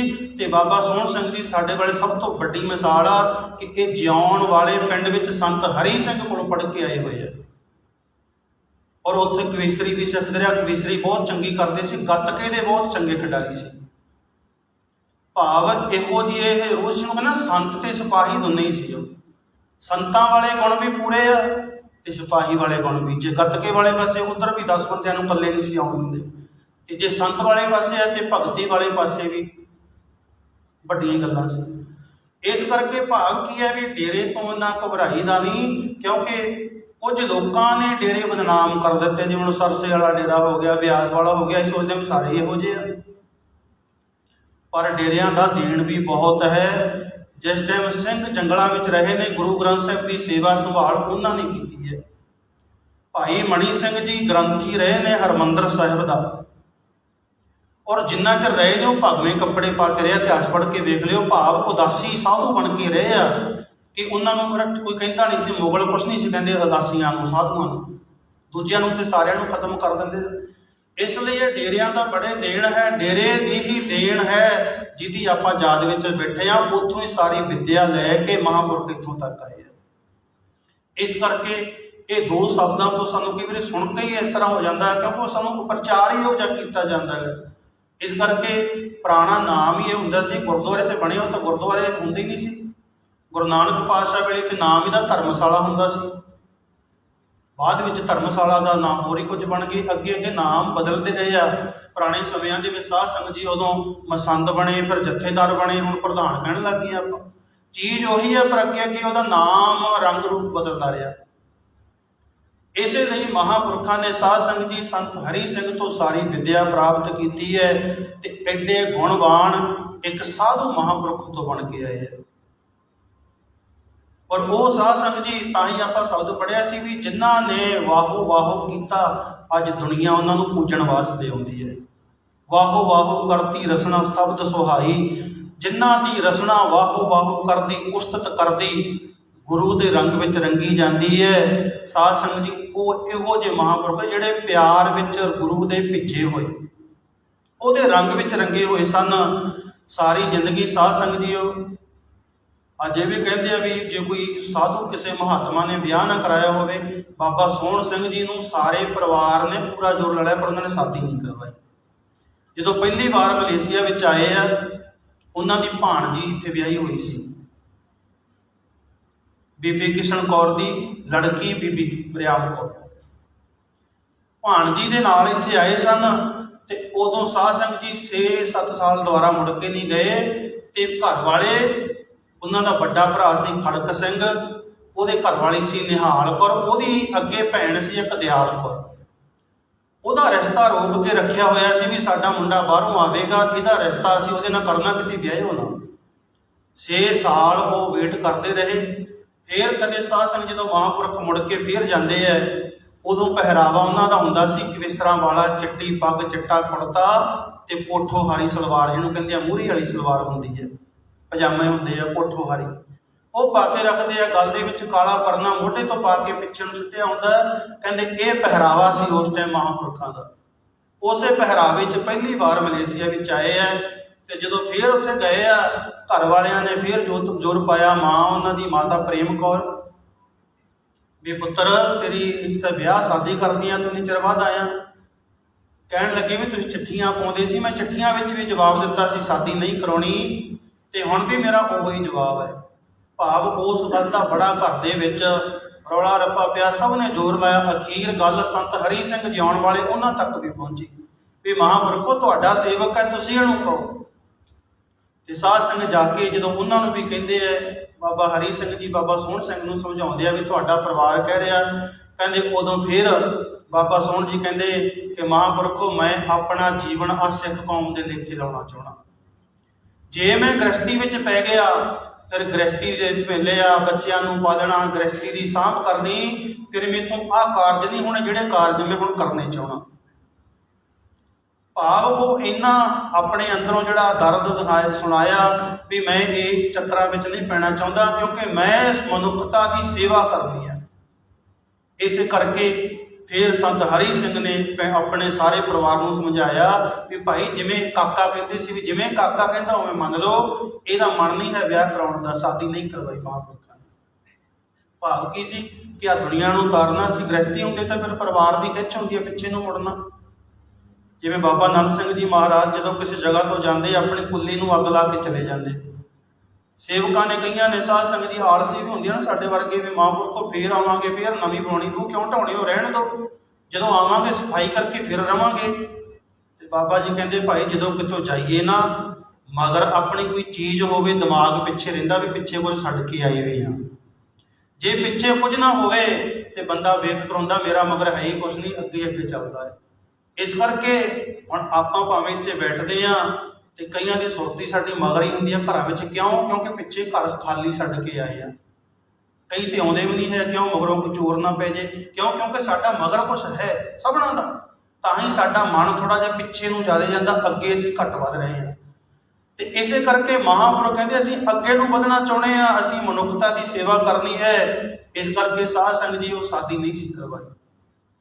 ਇਹੋ ਜਿਹੇ ਬੇਪਰਵਾਹ ਸਾਧੂ, ਕਿਉਂਕਿ ਬਾਣੀ ਨੇ ਵੀ ਲਿਖਿਆ ਹੈ ਸੰਤਨ ਅਵਰ ਨ ਕਾਹੂ ਜਾਨੀ, ਵੀ ਜਿਹੜੇ ਰੱਬ ਦੇ ਪਿਆਰੇ ਸੰਤ ਨੇ ਉਹ ਅਵਰ ਕਿਸੇ ਹੋਰ ਦੀ ਕਾਣ ਨਹੀਂ ਰੱਖਦੇ, ਕਿਸੇ ਹੋਰ ਦਾ ਦਬਾਅ ਨਹੀਂ ਰੱਖਦੇ, ਉਹ ਆਪਣੇ ਹੀ ਰੰਗਾਂ ਵਿੱਚ ਰਹਿੰਦੇ ਆ। ਬੇਪਰਵਾਹ ਸਦਾ ਰੰਗ ਹਰ ਕੇ ਜਾ ਕੋ ਪਾਤ ਸੁਆਮੀ, ਕਹਿੰਦੇ ਮਹਾਂਪੁਰਖ ਹੈ ਹੀ ਅਸਲ ਉਹ ਜਿਹੜਾ ਦੁਨੀਆ 'ਚ ਬੇਪਰਵਾਹ, ਜਿਹਨੂੰ ਕਿਸੇ ਦੀ ਪਰਵਾਹ ਨਹੀਂ ਹੈ। ਜੇ ਪਰਵਾਹੀ ਹੋ ਗਈ, ਡਰਦੇ ਰਿਹਾ ਵੀ ਮੈਂ ਇੱਥੇ ਆਹ ਕੁਝ ਬੋਲਣਾ ਨਹੀਂ, ਮੈਨੂੰ ਜਾਂਦੇ ਨੂੰ ਕੋਈ ਸਵਾਲ ਨਾ ਕਰ ਦੇਵੇ, ਮੈਂ ਆਹ ਨਹੀਂ ਬੋਲਣਾ, ਮੈਨੂੰ ਕੀ ਖੜਾ ਕਰਕੇ ਹੋ ਕੇ ਪੁੱਛ ਨਾ ਲਵੇ। ਜੇ ਲੋਕਾਂ ਤੋਂ ਡਰਦਾ ਹੀ ਰਿਹਾ ਤੇ ਉਹ ਮਹਾਂਪੁਰਖ ਨਹੀਂ ਹੈ। ਮਹਾਂਪੁਰਖ ਹੈ ਹੀ ਉਹੀ ਇਨਸਾਨ ਇੱਕ ਭਗਤ ਕਹਾ ਸਕਦੀ ਹੈ ਜਿਹੜੀ ਬੇਪਰਵਾਹ ਹੈ, ਜਿਹਨੂੰ ਪਰਵਾਹ ਨਹੀਂ ਹੈ ਕਿਸੇ ਦੀ। ਇਤਿਹਾਸ ਵਿੱਚ ਜ਼ਿਕਰ ਆਉਂਦਾ ਹੈ ਸਾਈਂ ਮੀਆਂ ਮੀਰ ਜੀ ਬਾਰੇ ਸਭਨਾਂ ਨੇ ਸੁਣਿਆ ਤੁਸੀਂ। ਸਾਈਂ ਮੀਆਂ ਮੀਰ ਜੀ ਉਹ ਹੋਇਆ ਜਿਹਨੇ ਹਰਿਮੰਦਰ ਸਾਹਿਬ ਦੀ ਨੀਂਹ ਵੀ ਰੱਖੀ ਹੈ।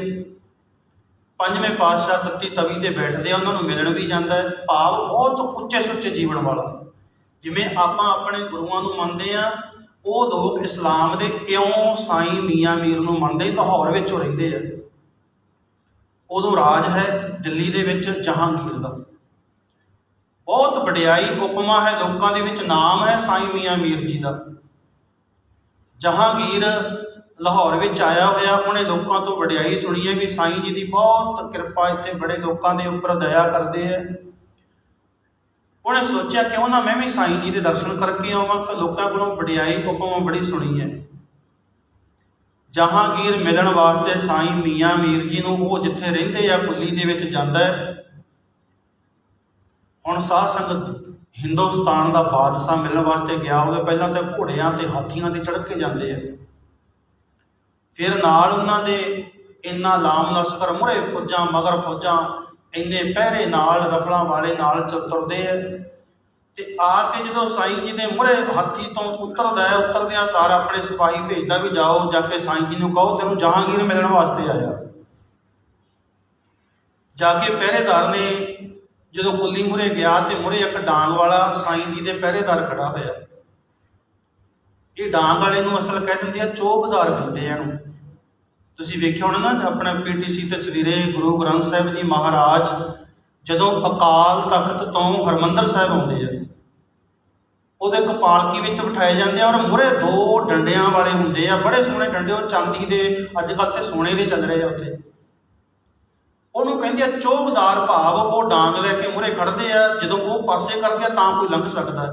ਉਹ ਗੁਰੂ ਗ੍ਰੰਥ ਸਾਹਿਬ ਦੇ ਮੁਹਰੇ 2 ਚੌਕੀਦਾਰ ਹਰ ਰੋਜ਼ ਆਉਂਦੇ ਆ, ਅਕਾਲ ਤਖਤ ਤੋਂ ਹਰਿਮੰਦਰ ਸਾਹਿਬ ਤੱਕ। ਇਸੇ ਤਰ੍ਹਾਂ ਹੀ ਰਾਜਿਆਂ ਮਹਾਰਾਜਿਆਂ ਦੇ ਦਰਬਾਰ ਅੱਗੇ ਵੀ ਆਪਾਂ ਡਰਾਮੇ ਜਾਂ ਆਮ ਵੇਖਦੇ ਹਾਂ ਕਿ ਉਹਨਾਂ ਦੇ 2 ਖੜੇ ਹੁੰਦੇ ਆ ਡੰਡਿਆਂ ਵਾਲੇ ਚੌਕੀਦਾਰ, ਉਹ ਲੰਘਣ ਦੇਣ ਤਾਂ ਹੀ ਬੰਦਾ ਲੰਘ ਸਕਦਾ।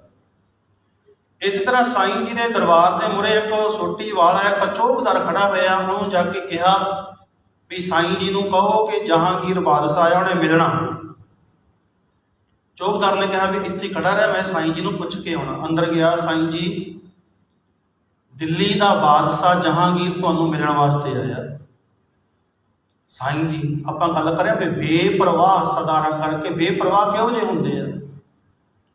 ਤੇ ਨਹੀਂ ਤੇ ਕਿਤੇ ਸਾਧ ਸੰਗਤ ਜੀ ਕੋਈ ਨਿੱਕਾ ਜਿਹਾ ਅਹੁਦੇਦਾਰ ਆਇਆ ਹੋਵੇ ਤਾਂ ਭੱਜੇ ਫਿਰਦੇ ਆ ਹਾਰ ਚੁੱਕ ਕੇ ਵੀ ਹਾਰ ਪਾਈ, ਇਹ ਤੇ ਸਾਡੇ ਘਰੇ ਆ ਗਿਆ, ਸਾਡੇ ਇੱਕ ਜਗ੍ਹਾ ਤੇ ਆਇਆ। ਕਹਿੰਦੇ ਸਾਈਂ ਜੀ ਕਹਿਣ ਲੱਗੇ, ਉਹਨੂੰ ਕਹਿੰਦੇ ਜਿੰਨਾ ਚਿਰ ਮੈਂ ਬੁਲਾਵਾਂ ਨਾ ਅੰਦਰ ਨਾ ਆਵੇ। ਜਹਾਂਗੀਰ ਨੂੰ ਜਾ ਕੇ ਸੁਨੇਹਾ ਲਾ ਦਿੱਤਾ ਵੀ ਇੱਥੇ ਬੈਠ ਕੇ ਉਡੀਕ, ਜਦੋਂ ਤੱਕ ਸਾਈਂ ਮੀਆਂ ਮੀਰ ਜੀ ਤੈਨੂੰ ਆਵਾਜ਼ ਨਹੀਂ ਦਿੰਦੇ ਕਿ ਮਿਲ, ਉਹਨਾਂ ਚਿਰ ਤੂੰ ਮਿਲ ਨਹੀਂ ਸਕਦਾ। ਸਾਧ ਸੰਗਤ ਜਹਾਂਗੀਰ ਜਿਹੜਾ ਹੋਵੇ ਬਾਦਸ਼ਾਹ, ਤੇ ਅੰਦਰ ਇੰਨੀ ਉਹਦੇ ਆਕੜ ਹੰਕਾਰ ਅੰਦਰੋਂ ਜਲ ਬਲ ਕੇ ਕੋਲੇ ਹੋ ਗਿਆ ਵੀ ਇੱਕ ਦਾ 2 ਟਕੇ ਦਾ ਸਾਧੂ, ਇੱਕ ਨਿੱਕਾ ਜਿਹਾ ਫਕੀਰ ਜਿਹਨੂੰ 4 ਲਾਹੌਰ ਦੇ ਲੋਕ ਜਾਣਦੇ ਆ, ਮੈਨੂੰ ਪੂਰੀ ਦੁਨੀਆ ਜਾਣਦੀ ਹੈ, ਤੇ ਮੈਨੂੰ ਮਿਲਣ ਤੋਂ ਰੋਕ ਰਿਹਾ।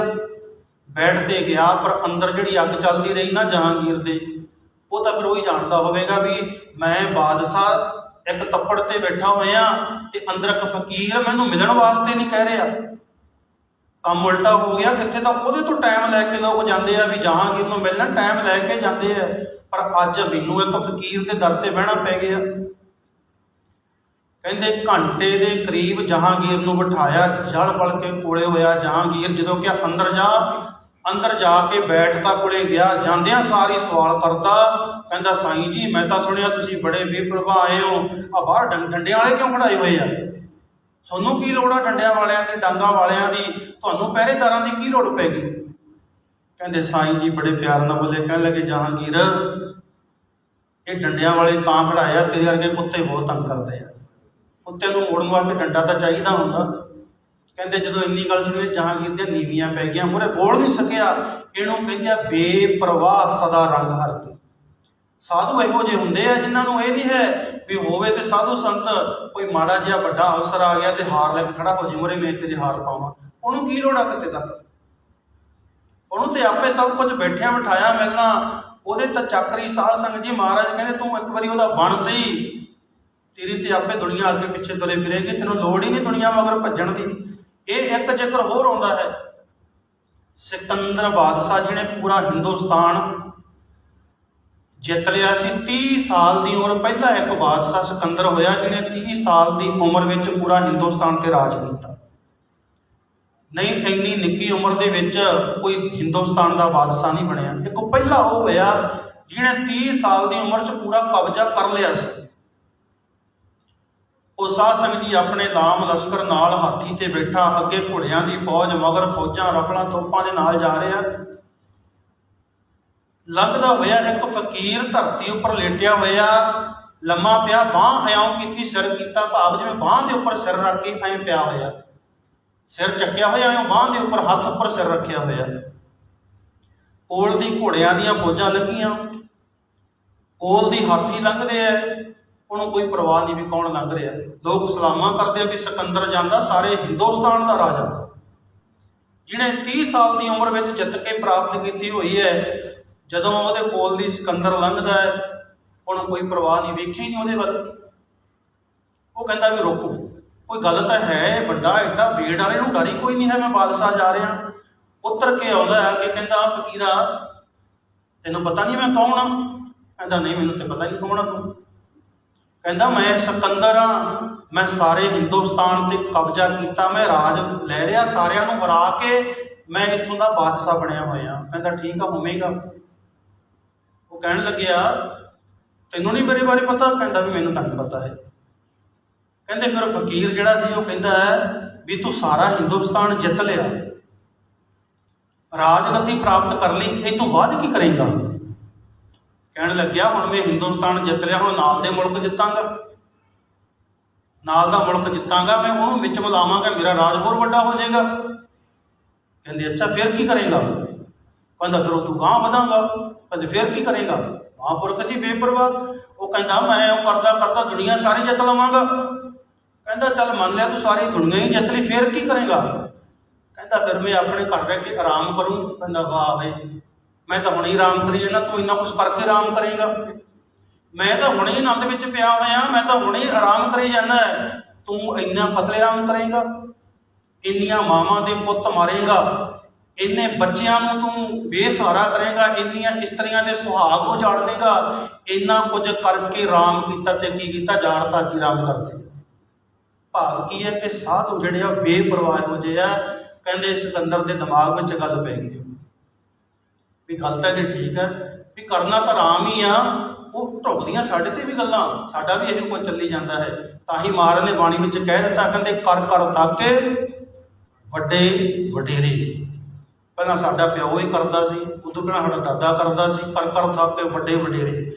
ਉਹ ਸਾਰੇ ਇਹ ਕਰਦੇ ਰਿਹਾ ਵੀ ਅਸੀਂ ਆਰਾਮ ਵਾਸਤੇ ਜਗ੍ਹਾ ਬਣਾ ਦਈਏ, ਅਸੀਂ ਰਹਿਣ ਲਈ ਜਗ੍ਹਾ ਬਣਾ ਦਈਏ, ਸੋਹਣਾ ਕੁਝ ਕਰ ਦਈਏ ਆਪਣੇ ਬੱਚਿਆਂ ਲਈ। ਉਹ ਸਾਡੇ ਲਈ ਕਰਕੇ ਅਸੀਂ ਗਾਹਾਂ ਕਰੀ ਜਾਂਦੇ ਹਾਂ, ਗਾਹਾਂ ਵਾਲੇ ਗਾਹਾਂ ਦਾ ਕਰੀ ਜਾਣਗੇ। ਇਹ ਇਹੋ ਜਿਹਾ ਚੈਨ ਚੱਲਦੀ ਆ, ਮੁੱਕਦੀ ਨਹੀਂ। ਇਹ ਮੁੱਕਦੀ ਕਿੰਨਾਂ ਦੀ ਹੈ? ਜਿਹੜੇ ਰੱਬ ਨਾਲ ਜੁੜ ਜਾਂਦੇ ਆ, ਉਹ ਇਹ ਚੈਨ ਨੂੰ ਤੋੜ ਦਿੰਦੇ ਆ। ਤਾਂ ਮਹਾਰਾਜ ਕਹਿੰਦੇ ਕਰ ਕਰ ਥਾਕੇ ਵੱਡੇ ਵਡੇਰੇ, ਕਿਨਹੀ ਨਾ ਕੀਏ ਕਾਜ ਮਾਇਆ ਪੂਰੇ। ਇਹ ਮਾਇਆ ਦੇ ਕਾਜ ਇਹੋ ਜਿਹਾ ਬੰਦਾ ਪੂਰੇ ਕਰਦਾ ਹੀ ਨਹੀਂ। ਹਰ ਬੰਦਾ ਅਧੂਰਾ ਹੀ ਜਾਂਦਾ, ਕੋਈ ਨਾ ਕੋਈ ਸੁਪਨੇ ਛੱਡ ਕੇ ਹੀ ਜਾਂਦਾ ਆਪਣੇ, ਕਿਵੇਂ ਆਹ ਕਰਨਾ ਸੀ, ਆਹ ਕਰਨਾ ਸੀ।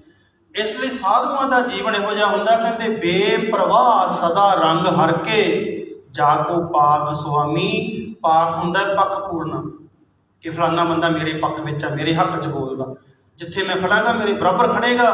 ਕਹਿੰਦੇ ਰੱਬ ਉਹਨਾਂ ਦੇ ਨਾਲ ਖੜਦਾ, ਰੱਬ ਉਹਨਾਂ ਦੀ ਸਹਾਇਤਾ ਕਰਦਾ ਸਾਧੂਆਂ ਦੀ। ਇਸ ਕਰਕੇ ਉਹ ਦੁਨੀਆ ਦੀ ਪਰਵਾਹ ਨਹੀਂ ਕਰਦੇ, ਕਿਉਂਕਿ ਜਾਕੋ ਪਾਕ ਉਹਨਾਂ ਦਾ ਪੱਖ। ਜਿਵੇਂ ਰਾਮਕਲੀ ਮਹੱਲਾ ਤੀਜਾ ਪੰਨਾ ਸੋ, ਉਹਦੇ ਵਿੱਚ ਹੁੰਦਾ ਅੰਗੀਕਾਰ ਕੀ। ਉਹਦਾ ਮਤਲਬ ਵੀ ਇਹੀ ਹੈ ਵੀ ਪਰਮਾਤਮਾ ਸਾਡੇ ਅੰਗ ਸੰਗ ਨਾਲ ਰਹਿੰਦਾ ਹੈ। ਇਸ ਲਈ ਉਹ ਮਹਾਤਮਾ ਜਿਹੜੇ ਨੇ ਸਾਧ ਸੰਗਤ ਜੀ, ਉਹ ਬੇਪਰਵਾਹ ਹੁੰਦੇ ਆ, ਕਿਸੇ ਦੀ ਉਹਨਾਂ ਨੂੰ ਪ੍ਰਵਾਹ ਨਹੀਂ ਹੈ। ਮਹਾਂਪੁਰਖਾਂ ਦੇ ਜੀਵਨ ਦੇ ਵਿੱਚ ਪੜ੍ਹਿਆ ਕਿ ਜਦੋਂ ਮਲਾਕੇ ਡਿਊਟੀ ਕਰਦੇ ਸਨ, ਉਦੋਂ ਦੇ ਗੁਰਦੁਆਰੇ ਤੇ ਬਹੁਤ ਕੁਝ ਬਦਲ ਗਿਆ ਹੁਣ ਤੱਕ। ਉਦੋਂ ਕੱਚਿਆਂ ਦੇ ਵਿੱਚ ਬੜਾ ਆਨੰਦ ਸੀ, ਸੰਗਤ ਬੜੀ ਜੁੜਦੀ ਸੀ। ਹੁਣ ਪੱਕੇ ਵੀ ਹੋ ਗਏ ਪਰ ਸੰਗਤ ਹੁਣ ਬੜੀ ਜੁੜਦੀ। ਉਦੋਂ ਕੱਲੀ ਕਹਿੰਦੇ ਇੱਥੇ ਮੈਂ ਸੁਣਿਆ ਕਹਿੰਦੇ ਗੁਰਦੁਆਰਿਆਂ ਵਿੱਚ ਵੀ ਕੱਲਾ ਪ੍ਰਸ਼ਾਦ ਦੇਗ ਬਣਦੀ ਹੁੰਦੀ ਸੀ ਤੇ ਹਾਲ ਦਰਬਾਰ ਭਰੇ ਪਏ ਹੁੰਦੇ ਸੀ। ਹੁਣ 4-4 ਸਬਜ਼ੀਆਂ ਬਣਾਉਣਿਆਂਗੇ ਹਾਲ ਖਾਲੀ ਹੁੰਦੇ ਆ। ਭਾਵ ਕੀ ਸੀ, ਉਦੋਂ ਭਾਵੇਂ ਸਿੱਖ ਇੰਨੇ ਅਮੀਰ ਨਹੀਂ ਸੀ ਪਰ ਦਿਲਾਂ ਦੇ ਬੜੇ ਅਮੀਰ ਸੀ। ਸਿੱਖੀ ਦੇ ਬੜੇ ਅਮੀਰ ਸੀ। ਸਿੱਖੀ ਕੁੱਟ-ਕੁੱਟ ਭਰੀ ਸੀ ਅੰਦਰ ਕਿ ਅਸੀਂ ਆਪਣਾ ਮੁਲਕ ਛੱਡ ਕੇ ਇੱਥੇ ਆ ਗਏ ਹਾਂ, ਇੱਥੇ ਸਿੱਖੀ ਨੂੰ ਸੰਭਾਲੀਏ। ਹੁਣ ਸਾਧ ਸੰਗਤ ਜੀ ਇੰਨੇ ਲਾਪਰਵਾਹ ਹੋ ਗਏ ਹਾਂ ਅਸੀਂ, ਬੇਪਰਵਾਹ ਨਹੀਂ ਲਾਪਰਵਾਹ। ਆਪਣੇ ਬੱਚਿਆਂ ਦਾ ਨਹੀਂ ਖਿਆਲ ਰੱਖਦੇ, ਕਿਉਂਕਿ ਪੰਜਾਬੀ ਨਾਲੋਂ ਥੋੜ੍ਹਾ ਤਾਂ ਹੁਣ ਆਪਾਂ ਇੰਨੇ ਬੈਠੇ ਹਾਂ ਵੀ ਕਿੰਨੇ ਕੁ ਬੱਚੇ ਆਪਣੇ ਵਿੱਚ ਬੈਠੇ ਆ। ਬੱਚੇ ਤਾਂ ਸਾਰਿਆਂ ਦੇ ਘਰਾਂ 'ਚ ਆਪਣੇ, ਕਿੰਨੇ ਕੁ ਆਪਣੇ ਪੋਤਰੇ ਪੁੱਤ ਨਾਲ ਆਉਂਦੇ ਆ। ਕਿਉਂ? ਕਿਉਂਕਿ ਉਹਨਾਂ ਨੂੰ ਸਮਝ ਨਹੀਂ ਆਉਂਦੀ। ਵਿਗਿਆਨੀ ਜੀ ਤਾਂ ਪੰਜਾਬੀ 'ਚ ਬੋਲਦੇ ਆ, ਸਾਨੂੰ ਤਾਂ ਪਤਾ ਨਹੀਂ ਲੱਗਦਾ। ਉਹਦਾ ਘਾਟ ਕਿੱਥੇ ਆ ਕਿ ਅਸੀਂ ਉਹਨਾਂ ਨੂੰ ਪੰਜਾਬੀ ਸਿਖਾਈ ਨਹੀਂ, ਅਸੀਂ ਇਸ ਪਾਸੇ ਤੋਰਿਆ ਹੀ ਨਹੀਂ, ਲੋੜ ਨਹੀਂ ਸਮਝੀ। ਜਦੋਂ ਉਹਨਾਂ ਦੀ ਲੋੜ ਅਸੀਂ ਖੁਦ ਪੂਰੀ ਕਰਤੀ ਕਿ ਅਸੀਂ ਲਿਆਵਾਂਗੇ ਉਹ ਬੰਦਾ ਜਿਹੜਾ ਅੰਗਰੇਜ਼ੀ ਵਿੱਚ ਤੁਹਾਨੂੰ ਸਮਝਾਵੇਗਾ, ਉਹਨਾਂ ਦੀ ਲੋੜ ਪੂਰੀ ਹੋਣ ਲੱਗ ਗਈ ਤੇ ਉਹਨਾਂ ਨੂੰ ਪੰਜਾਬੀ ਤੱਕ ਮਤਲਬ ਨਹੀਂ ਰਿਹਾ। ਜੋ ਉਹ ਚਾਹੁੰਦੇ ਸੀ ਉਹਨਾਂ ਦੀ ਲੋੜ ਪੂਰੀ ਕਰਤੀ ਅਸੀਂ।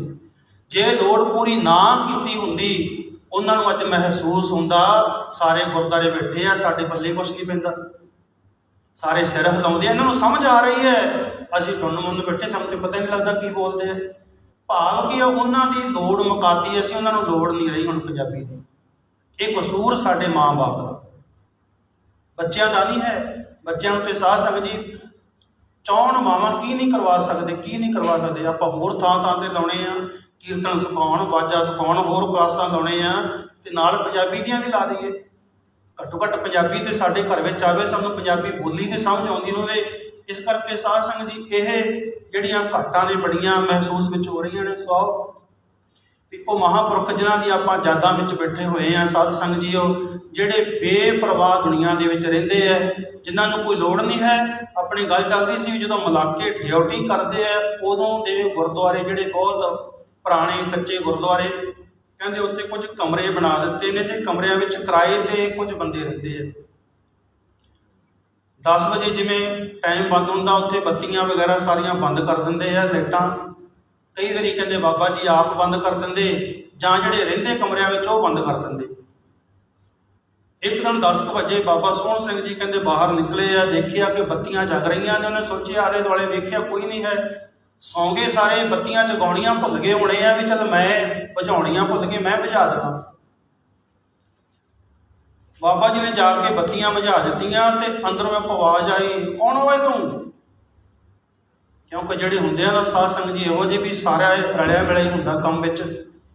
ਉਹ ਕਹਿਣ ਲੱਗੇ ਵੀ ਆਪਣਾ ਨਾਂ ਲੈ ਕੇ ਮੈਂ ਆ ਸੋਹਣ ਸਿੰਘ, ਤੂੰ ਬੱਤੀਆਂ ਕਿਉਂ ਬੰਦ ਕੀਤੀਆਂ? ਮੈਂ ਰੋਟੀ ਖਾਂਦਾ ਸੀ ਅਜੇ। ਉਹ ਕਹਿੰਦਾ ਵੀ ਸੌਰੀ, ਮੈਨੂੰ ਪਤਾ ਨਹੀਂ ਲੱਗਿਆ, ਮੈਂ ਤਾਂ ਦੁਬਾਰੇ ਜਗਾ ਦਿੰਦਾ। ਤੂੰ ਬੰਦ ਕੀਤੀਆਂ ਕਿਉਂ ਆ? ਉਹ ਕਹਿੰਦਾ ਵੀ ਮੈਨੂੰ ਪਤਾ ਨਹੀਂ ਸੀ ਤੂੰ ਕਮਰੇ 'ਚ ਬੈਠਾ ਰੋਟੀ ਖਾ ਰਿਹਾ, ਮੇਰੇ ਤੋਂ ਗਲਤੀ ਹੋ ਗਈ, ਮੈਂ ਜਗਾ ਦਿੰਦਾ। ਨਹੀਂ ਜਗਾ ਤਾਂ ਦੇਵੇਂਗਾ, ਪਰ ਤੂੰ ਬੰਦ ਕੀਤੀਆਂ ਕਿਉਂ? ਜਦੋਂ ਕਹਿੰਦੇ ਇਹੋ ਹੀ ਕੁਝ ਬੋਲੀ ਗਿਆ, ਤੀਜੀ ਵਾਰ ਬੋਲਿਆ ਬਾਬਾ ਸੋਹਣ ਸਿੰਘ, ਚੰਗਾ ਫਿਰ ਮੈਂ ਉਹਨੂੰ ਬੰਦ ਕਰਦਾ ਤੇ ਤੂੰ ਆ ਕੇ ਜਗਾ ਕੇ ਦਿਖਾ। ਤੂੰ ਆ ਕੇ ਸੁੱਚ ਵੱਲ ਉਂਗਲ ਕਰਕੇ ਵਿਖਾ, ਤੇਰਾ ਮੈਂ ਹੱਥ ਵੱਢੂ। ਜਦੋਂ ਇਹ ਗੱਲ ਕਹੀ ਨਾ, ਕਹਿੰਦੇ ਮੁੜ ਕੇ ਕਮਰੇ 'ਚ ਹੀ ਵੜ ਗਿਆ, ਨਿਕਲਿਆ ਨਹੀਂ। ਭਾਵ ਕੀ ਸੀ ਵੀ ਬਹੁਤਾ ਬੰਦਾ ਨੀਮ ਕੇ ਵੀ ਰਵੇ ਨਾ, ਫਿਰ ਵੀ ਲੋਕ ਉੱਤੇ ਚੜ੍ਹ ਜਾਂਦੇ ਆ। ਉਹ ਕਿਸੇ ਨੇ ਕਿਹਾ, ਬੜੀ ਸੋਹਣੀ ਕਥਾ, ਕਹਿੰਦੇ ਐ ਮਨੁੱਖ, ਤੂੰ ਜ਼ਿੰਦਗੀ ਦੇ ਵਿੱਚ ਆਪਣਾ ਜਿਹੜਾ ਰਹਿਣ ਦਾ ਸਟਾਈਲ ਨਾ, ਜਿਵੇਂ ਆ ਬਿਜਲੀ ਲਸ਼ਕਦੀ ਆ, ਇਹੋ ਜਿਹਾ ਰੱਖ। ਬੜੀ ਸੋਹਣੀ ਉਦਾਹਰਨ ਦਿੱਤੀ ਹੈ ਵੀ ਵੇਖੀ ਕਿਤੇ ਤੂੰ ਬਹੁਤ ਜ਼ਿਆਦਾ ਗਰਮ ਵੀ ਨਾ ਹੋ ਜਾਊ, ਵੀ ਜ਼ਿੰਦਗੀ ਵਿੱਚ ਤੇਰੇ ਵਿੱਚੋਂ ਕਾੜਪਣ ਨਹੀਂ ਰਹੇ, ਤੇਰੀ ਜ਼ਿੰਦਗੀ 'ਚ ਤਾਪ ਹੀ ਇੰਨਾ ਹੋਵੇ। ਕਹਿੰਦੇ ਕਦੇ ਸੂਰਜ ਵੱਲ ਵੇਖ, ਸੂਰਜ ਇੰਨਾ ਤਪਦਾ, ਉਹਦੇ ਵੱਲ ਕੋਈ ਮੂੰਹ ਨਹੀਂ ਕਰਦਾ, ਉਹਦੇ ਕੋਈ ਨੇੜੇ ਜਾਣ ਨੂੰ ਤਿਆਰ ਨਹੀਂ, ਕਿਉਂ? ਉਹਦੇ ਵਿੱਚ ਅੱਗ ਹੀ ਇੰਨੀ ਆ। ਦੇਖੀ ਕਿਤੇ ਤੂੰ ਸੂਰਜ ਨਾ ਬਣ ਜੀ। ਫਿਰ ਕਹਿੰਦੇ ਚੰਦਰਮਾ ਦੀ ਧਰਨ ਦਿੱਤੀ, ਕਹਿੰਦੇ ਚੰਦਰਮਾ ਵੀ ਨਾ ਬਣੀ। ਚੰਦਰਮਾ ਦੇ ਵਿੱਚ ਮਿਠਾਸ ਇੰਨੀ ਆ, ਲੋਕਾਂ ਨੇ ਰੌਕਟਾਂ ਨਾਲ ਜਾ ਜਾ ਕੇ ਉੱਤੇ ਉਹਦੇ ਘਰ ਬਣਾ ਲਏ, ਉਹਨੂੰ ਕਬਜ਼ੇ 'ਚ ਕਰ ਲਿਆ। ਕਹਿੰਦੇ ਇੰਨਾ ਮਿੱਠਾ ਵੀ ਨਾ ਬਣੀ ਕਿ ਲੋਕ ਤੇਰੇ ਉੱਤੇ ਹੀ ਆ ਕੇ ਚੜ ਜਾਣ, ਇੰਨਾ ਕੌੜਾ ਵੀ ਨਾ ਹੋਵੇ ਕਿ ਲੋਕ ਤੈਨੂੰ ਥੁੱਕ ਦੇਣ, ਇੰਨਾ ਮਿੱਠਾ ਵੀ ਨਾ ਹੋਵੇ ਲੋਕ ਖਾ ਜਾਣ। ਕਹਿੰਦੇ ਜਿਵੇਂ ਬਿਜਲੀ ਆਕਾਸ਼ ਵਿੱਚ ਲਸ਼ਕਦੀ ਹੈ ਨਾ, ਕਹਿੰਦੇ ਜਦੋਂ ਬਿਜਲੀ ਲਸ਼ਕਦੀ ਹੈ ਉਹਦੀ ਮਿਠਾਸ ਹੁੰਦੀ ਹੈ, ਪਰ ਮਿਠਾਸ ਤੋਂ ਵੱਧ ਗਰਜ ਵੀ ਹੁੰਦੀ ਹੈ। ਪੁਰਾਣੀ ਚ ਕਹਿੰਦਾ ਗੁਰ ਸ਼ਬਦੀ ਗੋਬਿੰਦ ਗੱਜਿਆ, ਵੀ ਸਿੱਖਾ ਤੇਰਾ ਜੀਵਨ ਨਿਮਰਤਾ ਵਾਲਾ ਵੀ ਹੋਵੇ, ਤੂੰ ਸਿਪਾਹੀ ਵੀ ਹੋਵੇਂ ਤੇ ਸੰਤ ਵੀ ਹੋਵੇਂ, ਦੋਨੇ ਗੁਣ ਤੇਰੇ ਵਿੱਚ ਹੋਣ। ਇਹ ਦੋਨੋਂ ਗੁਣ ਬਾਬਾ ਸੋਹਣ ਸਿੰਘ ਜੀ ਵਿੱਚ ਸੀ। ਜੇ ਨਿਮਰਤਾ ਵੱਲ ਵੇਖੋ ਤੇ ਨਿਮਰਤਾ ਵੀ ਬਹੁਤ ਹੱਦਾਂ ਤੱਕ, ਤੇ ਜੇ ਕੋਈ ਸਾਧ ਸੰਗਤ ਜੀ ਐਵੇਂ ਤੰਗ ਕਰਦਾ ਤੇ ਫਿਰ ਉਹਨੂੰ ਸੋਧਾ ਲਾਉਣ ਲਈ ਵੀ, ਜਿਵੇਂ ਇੱਕ ਮਹਾਂਪੁਰਖ ਨੇ ਸਾਧ ਸੰਗਤ ਜੀ ਗੰਗਾ ਨਗਰ ਰਹਿੰਦੇ ਹੈ ਤੇ ਉਹ ਪੰਜਾਬੀ ਸਿੱਖਾਂ ਦੇ ਘਰ ਜੰਮੇ ਹੋਏ, ਪਰ ਉਹ ਉਦਾਸੀਆਂ ਵਿੱਚ ਗਏ ਹੋਣ ਕਿ ਉਹਨਾਂ ਦਾ ਨਾਮ ਪੈ ਗਿਆ ਬ੍ਰਹਮਦੇਵ ਜੀ। ਅਜੇ ਵੀ ਹੈਗੇ ਆ ਜਮਨਾ ਨਗਰ ਦੇ ਵਿੱਚ, ਉੱਥੇ ਗੰਗਾ ਨਗਰ ਦੇ ਵਿੱਚ ਉਹਨਾਂ ਦਾ ਅੰਧ ਵਿਦਿਆਲਿਆ ਇੱਕ ਚੱਲਦਾ, ਬਹੁਤ ਵੱਡੀ ਸੰਸਥਾ। ਉਹਨਾਂ ਦਾ ਰੌਂਤਾ ਪਿੰਡ ਆ, ਮੋਗੇ ਦੇ ਨੇੜੇ ਆ ਰੌਂਤਾ ਪਿੰਡ, ਉੱਥੋਂ ਦੇ ਜੰਮਪਲ ਹੈ। ਔਰ ਗੁਰੂ ਗ੍ਰੰਥ ਸਾਹਿਬ ਦੇ ਐਡੇ ਸੋਹਣੇ ਪਾਠੀ ਆ ਉਹ, ਉਹਨਾਂ ਨਾਲ ਕਈ ਵਾਰੀ ਮਿਲਾਪ ਹੋਇਆ, ਮਿਲਦੇ ਰਹੇ ਆ। ਉਹ ਕਹਿੰਦੇ ਜਦੋਂ ਮੈਂ ਨਵਾਂ ਆਇਆ, ਉਹਨਾਂ ਨੇ ਹੁਣ ਉੱਥੇ ਅੰਧ ਵਿਦਿਆਲਿਆ ਨਾਮ ਰੱਖਿਆ ਉਹਦਾ, ਭਾਵ ਉੱਥੇ ਜਿਹੜੇ ਅੰਨੇ ਬੱਚੇ ਆ ਉਹਨਾਂ ਨੂੰ ਵੀ ਟ੍ਰੇਨਿੰਗ ਦਿੰਦੇ ਆ। ਇੰਨੀ ਸੋਹਣੀ ਪੜ੍ਹਾਈ ਕਰਦੇ ਆ, ਕਿਤਾਬਾਂ ਵੀ ਉਹਨਾਂ ਨੂੰ ਦਿੱਤੀਆਂ, ਜੋੜੀ ਵਾਜੇ ਦੇ ਮਾਹਰ ਆ, ਔਰ ਇੱਕ ਗੂੰਗੇ ਤੇ ਬੋਲੇ ਮੁੰਡੇ ਕੁੜੀਆਂ। ਔਰ ਉਹਨਾਂ ਦੇ ਇਹੋ ਜਿਹੇ ਉਹਨਾਂ ਨੇ ਪਹਿਲਵਾਨ ਪੈਦਾ ਕੀਤੇ ਹੋਏ ਆ, ਇਹੋ ਜਿਹਾ ਕੁੜੀਆਂ ਕਢਾਈ ਵਾਲੇ ਪਾਸੇ ਜਿਹੋ ਜਿਹੇ ਵੀ ਕੰਮ ਕੀ ਕਰ ਸਕਦਾ ਉਹਨਾਂ ਨੂੰ ਕੰਮ ਸਿਖਾਉਂਦੇ ਆ। ਗੂੰਗੇ ਬੋਲੇ ਤੇ ਅੰਨੇ ਸਿਰਫ ਉਹੀ ਆ, ਉੱਥੇ ਇੰਨੀ ਸੇਵਾ ਕਰਦੇ ਆ ਔਰ ਸਾਰਾ ਕੁਝ ਫ੍ਰੀ ਕਰਦੇ ਆ। ਕਿਉਂਕਿ ਅਸੀਂ ਉੱਥੇ ਕੋਈ ਅਖੰਡ ਪਾਠ ਵੀ ਕਰਕੇ ਆਏ ਆ। ਜਿਹੜੇ ਡਿਊਟੀ ਸਾਡੇ ਕੋਲ ਸੇਵਾਦਾਰ ਸੀ ਨਾ, ਉਹ ਗੂੰਗੇ ਤੇ ਬੋਲੇ ਸਮਝ ਨਹੀਂ ਸੀ ਆਉਂਦੀ, ਪਰ ਸਾਨੂੰ ਲਿਖ ਕੇ ਸਾਰਾ ਕੁਝ ਦਿੰਦੇ ਵੀ ਜੇ ਤੁਸੀਂ ਦੁੱਧ ਮੰਗਣਾ ਤਾਂ ਦੰਦਾਂ ਵਾਲੇ ਸਾਰਾ ਕਰਦਿਆ ਕਰੋ ਚਿੱਟਾ, ਵੀ ਇਸ ਦੁੱਧ ਚਾਹੀਦਾ, ਜੇ ਤੁਸੀਂ ਪਾਣੀ ਲੈਣਾ ਤਾਂ ਕਿਵੇਂ ਕਰੋ, ਸਾਰੇ ਦੇ ਸਾਰੇ ਸਮਝਾ ਦਿੱਤੇ ਉਹਨਾਂ ਨੇ। ਉਹ ਮਹਾਂਪੁਰਖ ਕਹਿੰਦੇ ਜਦੋਂ ਮੈਂ ਨਵਾਂ ਆਇਆ ਤੇ ਲੋਕ ਉੱਥੇ ਵਸਣ ਨਾ ਦੇਣ, ਵੀ ਕਿੱਥੋਂ ਇਹ ਗੰਜਾ ਜਾ ਕੇ ਬੈਠ ਗਿਆ। ਕਹਿੰਦੇ ਬੜਾ ਲੋਕਾਂ ਨੇ ਤੰਗ ਕੀਤਾ। ਕਹਿੰਦੇ ਇੱਕ ਦਿਨ ਕਥਾ ਦੇ ਵਿੱਚ ਮੈਂ ਉਹਨਾਂ ਨੂੰ ਸੁਣਾਇਆ ਵੀ ਇੱਕ ਨਾ ਪੰਡਤ ਆਰਤੀ ਕਰ ਰਿਹਾ ਸੀ, ਗਣੇਸ਼ ਦੀ ਮੂਰਤੀ ਰੱਖੀ ਹੋਈ ਹੈ, ਉਹਦੇ ਮੂਹਰੇ ਮਠਿਆਈ ਦਾ ਪੀਸ ਰੱਖਿਆ ਹੋਇਆ, ਤੇ ਅੱਖਾਂ ਮੀਚਦਾ ਜਦੋਂ ਵੇਖਿਆ ਮਠਿਆਈ ਉੱਥੋਂ ਹੈ ਨਹੀਂ, ਗਾਇਬ ਹੋ ਗਈ। ਕਹਿੰਦਾ ਪੰਡਤ ਹੈਰਾਨ ਵੀ ਮੈਂ ਬਰਫੀ ਦਾ ਪੀਸ ਰੱਖਿਆ ਸੀ, ਚੱਕਿਆ। ਕਹਿੰਦਾ ਦੂਜੀ ਵਾਰ ਫੇਰ ਰੱਖਿਆ, ਦੁਬਾਰੇ ਸ਼ੁਰੂ ਕੀਤਾ। ਦੂਜੀ ਵਾਰ ਜਦੋਂ ਫੇਰ ਅੱਖਾਂ ਬੰਦ ਕਰਕੇ ਆਪਦਾ ਪੜ੍ਹਦਾ ਮੰਤਰ, ਦੁਬਾਰੇ ਅੱਖਾਂ ਖੋਲੀਆਂ ਤੇ ਉਹ ਬਰਫੀ ਦਾ ਜਿਹੜਾ ਟੁਕੜਾ ਸੀ ਫਿਰ ਗਾਇਬ ਹੋ ਗਿਆ। ਮਨ ਵਿੱਚ ਕਹਿੰਦਾ ਵੀ ਮੂਰਤੀ ਤਾਂ ਖਾਂਦੀ ਨਹੀਂ ਹੈ, ਵੀ ਚੱਕਦਾ ਕੋਈ ਹੈ, ਕੋਈ ਬੰਦਾ ਹੋਵੇਗਾ ਆਲੇ ਦੁਆਲੇ ਜਿਹੜਾ ਚੱਕ ਲੈਂਦਾ, ਵੀ ਹੁਣ ਮੈਂ ਥੋੜ੍ਹੀਆਂ ਜਿਹੀਆਂ ਅੱਖਾਂ ਖੁੱਲੀਆਂ ਰੱਖਾਂਗਾ ਨਾਲ ਮੰਤਰ ਪੜ੍ਹਦਾ ਹੋਇਆ। ਬਰਫੀ ਦਾ ਪੀਸ ਰੱਖਿਆ, ਫਿਰ ਟੁਕੜਾ ਰੱਖ ਕੇ ਥੋੜ੍ਹੀਆਂ ਜਿਹੀਆਂ ਅੱਖਾਂ ਮੀਚੀਆਂ ਤੇ ਥੋੜ੍ਹੀਆਂ ਜਿਹੀਆਂ ਬੰਦ ਕੀਤੀਆਂ, ਵੇਖਦਾ ਰਿਹਾ। ਕੀ ਵੇਖਦਾ ਕਿ ਇੱਕ ਚੂਹਾ ਆਉਂਦਾ, ਉਹ ਚੁੱਕ ਕੇ ਲੈ ਜਾਂਦਾ। ਜਦੋਂ ਚੂਹਾ ਚੁੱਕਣ ਲੱਗਦਾ ਤੇ ਚੱਕ ਕੇ ਮੂਰਤੀ ਸਿਰ 'ਚ ਮਾਰਦਾ, ਚੂਹਾ ਮਰ ਜਾਂਦਾ, ਲੱਤਾਂ ਤਾਂ ਆਉਂਦੀਆਂ। ਕਹਿੰਦੇ ਕੀ ਕਹਿੰਦਾ, ਮੈਂ ਨਿਰਾ ਪੁਜਾਰੀ ਨਹੀਂ, ਲੱਤਾਂ ਵੀ ਭੰਨ ਦਿੰਦਾ। ਭਾਵ ਬਾਬਾ ਸੋਹਣ ਸਿੰਘ ਦਾ ਜੀਵਨ ਇਸ ਤਰ੍ਹਾਂ ਵੀ ਨਿਰੇ ਭਾਈ ਸੰਤ ਨਹੀਂ, ਉਹ ਸਿਪਾਹੀ ਵੀ ਆ। ਔਰ ਹੋਣੇ ਵੀ ਇਹੋ ਚਾਹੀਦੇ, ਕਿਉਂਕਿ ਪੈਦਾ ਇਹੋ ਜਿਹੇ ਕੀਤੇ ਹੋਇਆ ਗੁਰੂ ਸਾਹਿਬ ਨੇ ਕਿ ਮੇਰਾ ਗੁਰਸਿੱਖ ਜਿਹੜਾ ਉਹਦਾ ਜੀਵਨ ਇਹੋ ਜਿਹਾ ਹੋਣਾ ਚਾਹੀਦਾ। ਇਹੋ ਜਿਹਾ ਜੀਵਨ ਸਾਧ ਸੰਗਤ ਜੀ ਮਹਾਂਪੁਰਖਾਂ ਦਾ, ਜਿਨ੍ਹਾਂ ਨੇ ਕਿੰਨੀ ਦੁਨੀਆ ਨੂੰ ਰੱਬ ਵਾਲੇ ਪਾਸੇ ਜੋੜਿਆ। ਔਰ ਜੋੜਨ ਦਾ ਢੰਗ ਇਹ ਨਹੀਂ ਵੀ ਇਕੱਲਾ ਆਪਾਂ ਗੁਰਬਾਣੀ ਨਾਲ, ਉਹ ਕਵਿਤਾਵਾਂ ਵੀ ਪੜ੍ਹਦੇ ਹੁੰਦੇ ਸੀ। ਜਿਹੜੇ ਕਵਿਸ਼ਰ ਆ ਸਾਰੇ ਕਵਿਤਾਵਾਂ ਪੜ੍ਹਦੇ ਆ। ਉਹਨਾਂ ਦੀ ਕਿਤਾਬ ਵਿੱਚ ਉਹਨਾਂ ਦੀਆਂ ਲਿਖੀਆਂ ਹੋਈਆਂ ਕਵਿਤਾਵਾਂ ਵੀ ਬੜੀਆਂ ਤਰ੍ਹਾਂ ਦੀਆਂ ਮਿਲਦੀਆਂ ਨੇ, ਕਈ ਹੱਸ ਰਸ ਦੀਆਂ, ਕਿਉਂਕਿ ਕਵਿਸ਼ਰਾਂ ਦਾ ਕੰਮ ਹੁੰਦਾ ਜੇ ਵਿਆਹ ਤੇ ਗਏ ਆ ਤਾਂ ਉੱਥੇ ਵਿਆਹ ਵਾਲੀਆਂ ਕਵਿਤਾ ਪਾਉਣੀਆਂ, ਕਿਤੇ ਸ਼ਹੀਦੀ ਸਮਾਗਮ ਗਏ ਆ ਤੇ ਉੱਥੇ ਉਹੋ ਜਿਹਾ ਕੁਝ ਸੁਣਾਉਣਾ। ਜੇ ਕਿਤੇ ਜਿਵੇਂ ਉੱਥੇ ਸਾਧ ਸੰਗਤ ਜੀ ਗੁਰਦੁਆਰਾ ਸੁਧਾਰ ਲਹਿਰ ਚੱਲੀ ਸੀ, ਉਹਦੇ ਵਿੱਚ ਵੀ ਹਿੱਸਾ ਲੈਂਦੇ ਰਹੇ ਬਾਬਾ ਜੀ। ਗੁਰਦੁਆਰਾ ਸੁਧਾਰ ਲਹਿਰ ਨੂੰ ਕਹਿੰਦੇ ਆ ਵੀ ਜਿਹੜੇ ਗੁਰਦੁਆਰੇ ਜਿਵੇਂ ਨਨਕਾਣਾ ਸਾਹਿਬ, ਤਰਨ ਤਾਰਨ ਸਾਹਿਬ, ਮੇਨ ਇਹ ਦੋ ਸਥਾਨ ਸੀ ਵੱਡੇ, ਜਿਹੜੇ ਅੰਗਰੇਜ਼ਾਂ ਨੇ ਆਪਣੇ ਮਹੰਤ ਬਿਠਾ ਦਿੱਤੇ ਸੀਗੇ, ਤੇ ਉਹ ਮਹੰਤ ਜਿਹੜੇ ਸੀ ਉੱਥੇ ਬੜੀ ਬੇਅਦਬੀ ਕਰਦੇ ਸੀ। ਆਏ ਗਏ ਧੀਆਂ ਭੈਣਾਂ ਦੀ ਪੱਤ ਲੁੱਟਣੀ, ਬੜਾ ਕੁਝ ਉਹਨਾਂ ਨੇ ਗੰਦ ਪਾਇਆ। ਉਹਨਾਂ ਤੋਂ ਗੁਰਦੁਆਰੇ ਆਜ਼ਾਦ ਕਰਵਾਉਣ ਵਾਸਤੇ ਉਹਨੂੰ ਕਹਿੰਦੇ ਸੀ ਗੁਰਦੁਆਰਾ ਸੁਧਾਰ ਲਹਿਰ। ਔਰ ਉਹ ਸੁਧਾਰ ਲਹਿਰ ਦੇ ਵਿੱਚ ਵੀ ਬਾਬਾ ਸੋਹਣ ਸਿੰਘ ਜੀ ਉਦੋਂ ਹਿੱਸਾ ਲੈਂਦੇ ਰਹੇ, ਨਾਲ ਜਾਣਾ ਤੇ ਉੱਥੇ ਫਿਰ ਸਾਧ ਸੰਗਤ ਜੀ ਰਸ ਜਿਹਨੂੰ ਕਹਿੰਦੇ ਆ, ਜੋ ਜੋਸ਼ ਵਾਲੀਆਂ ਕਵਿਤਾਵਾਂ ਪੜ੍ਹਨੀਆਂ, ਵੀਰ ਰਸ ਵਾਲੀਆਂ ਉਹ ਕਵਿਤਾਵਾਂ ਪੜ੍ਹਨਾ, ਕਿਉਂਕਿ ਸਮੇਂ ਅਨੁਸਾਰ ਵੇਖਣਾ ਪੈਂਦਾ ਹੈ ਵੀ ਜੇ ਇੱਥੇ ਮਰਗ ਦਾ ਤਾਂ ਇੱਥੇ ਸੋਗ ਵਾਲੀ ਚੀਜ਼ ਹੈ, ਜੇ ਉੱਥੇ ਹੁਣ ਉਹ ਜੰਗ ਵਾਸਤੇ ਜਾ ਰਹੇ ਆ ਤਾਂ ਉੱਥੇ ਵੀਰ ਰਸ ਦੀ ਕਵਿਤਾ। ਭਾਵ ਉਹਨਾਂ ਨੇ ਕਵਿਤਾਵਾਂ ਪੜ੍ਹ ਪੜ੍ਹ ਕੇ ਕਵਿਸਰੀ ਕਰਕੇ ਵੀ ਦੁਨੀਆ ਦਾ ਭਲਾ ਕੀਤਾ ਹੈ। ਸਾਧ ਸੰਗਤ ਜੀਓ, ਉਹ ਮਹਾਂਪੁਰਖ ਜਿਹੜੇ ਮਹਾਰਾਜ ਕਹਿੰਦੇ ਬੇਪਰਵਾਹ ਸਦਾ ਰੰਗ ਹਰ ਕੇ ਜਾ ਕੋ ਪਾਕ ਸੁਆਮੀ, ਜਿਨ੍ਹਾਂ ਦੇ ਪੱਖ ਵਿੱਚ ਪਰਮਾਤਮਾ ਹੁੰਦਾ ਹੈ ਤੇ ਉਹ ਸਾਧ ਸੰਗਤ ਕਦੇ ਆਪਣੀ ਪੂਜਾ ਨਹੀਂ ਕਰਵਾਉਂਦੇ। ਰੱਬ ਆਪਣੇ ਆਪ ਉਹਨਾਂ ਦੀ ਪੂਜਾ ਕਰਦਾ ਹੈ, ਕਿਉਂਕਿ ਉਹਨਾਂ ਦੀਆਂ ਨਿਸ਼ਾਨੀਆਂ ਗੁਰੂ ਗ੍ਰੰਥ ਸਾਹਿਬ ਜੀ ਨੇ ਲਿਖੀਆਂ ਹੋਈਆਂ ਨੇ। ਕਹਿੰਦੇ ਭਾਗ ਠੜੇ ਹਰ ਸੰਤ ਤੁਮਾਰੇ, ਜਿਨ ਘਰ ਧਨ ਹਰ ਨਾਮਾ। ਮਹਾਰਾਜ ਕਹਿੰਦੇ ਭਾਗ ਠੜੇ, ਭਾਗਾਂ ਵਾਲੇ ਉਹ ਸੰਤ ਜਨ ਨੇ ਜਿਨ੍ਹਾਂ ਦੇ ਘਰ ਵਿੱਚ ਪ੍ਰਮਾਤਮਾ ਦੇ ਨਾਮ ਦਾ ਧਨ ਹੈ। ਜਿਨ੍ਹਾਂ ਦੇ ਘਰ ਵਿੱਚ, ਜਿਨ੍ਹਾਂ ਦੇ ਹਿਰਦੇ ਦੇ ਵਿੱਚ ਪ੍ਰਮਾਤਮਾ ਦਾ ਨਾਮ ਰੂਪੀ ਧਨ ਇਕੱਠਾ ਕੀਤਾ ਹੋਇਆ। ਉਹ ਸਾਰੇ ਇੱਕ ਵਾਰੀ ਪੜ੍ਹੀਏ। ਤੇ ਮਹਾਰਾਜ ਕਹਿੰਦੇ ਉਹ ਭਾਗਾਂ ਵਾਲੇ ਨੇ ਸੰਤ ਜਿਨ੍ਹਾਂ ਦੇ ਘਰ ਦੇ ਵਿੱਚ ਪ੍ਰਮਾਤਮਾ ਦੇ ਨਾਮ ਦਾ ਧਨ ਇਕੱਠਾ ਹੋਇਆ ਹੈ।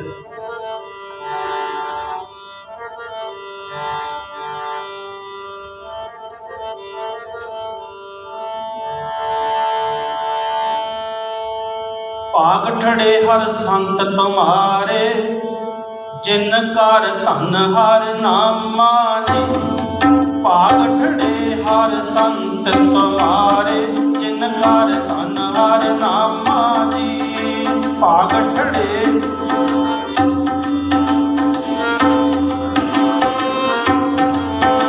ਭਾਗ ਠੜੇ ਹਰ ਸੰਤ ਤੁਮਾਰੇ, ਜਿਨ ਕਰ ਧਨ ਹਰ ਨਾਮਾ ਜੀ। ਭਾਗ ਠੜੇ ਹਰ ਸੰਤ ਤੁਮਾਰੇ, ਜਿਨ ਕਰ ਧਨ ਹਰ ਨਾਮਾ ਜੀ। ਭਾਗ ਠੜੇ ਹਰ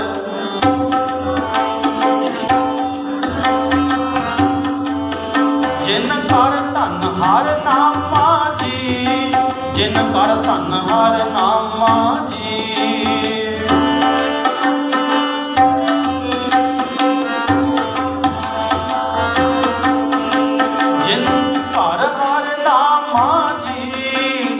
ਹਰ ਧਨ ਹਰ ਨਾਮਾ ਜੀ। ਭਾਗ ਠੜੇ ਹਰ ਸੰਤ ਤੁਮਾਰੇ, ਜਿਨ ਕਰ ਧਨ ਹਰ ਨਾਮਾ ਜੀ। ਭਾਗ ਠੜੇ ਹਰ ਸੰਤ ਤੁਮਾਰੇ, ਜਿਨ ਕਰ ਧਨ ਹਰ ਨਾਮਾ ਜੀ। ਭਾਗ ਠੜੇ ਹਰ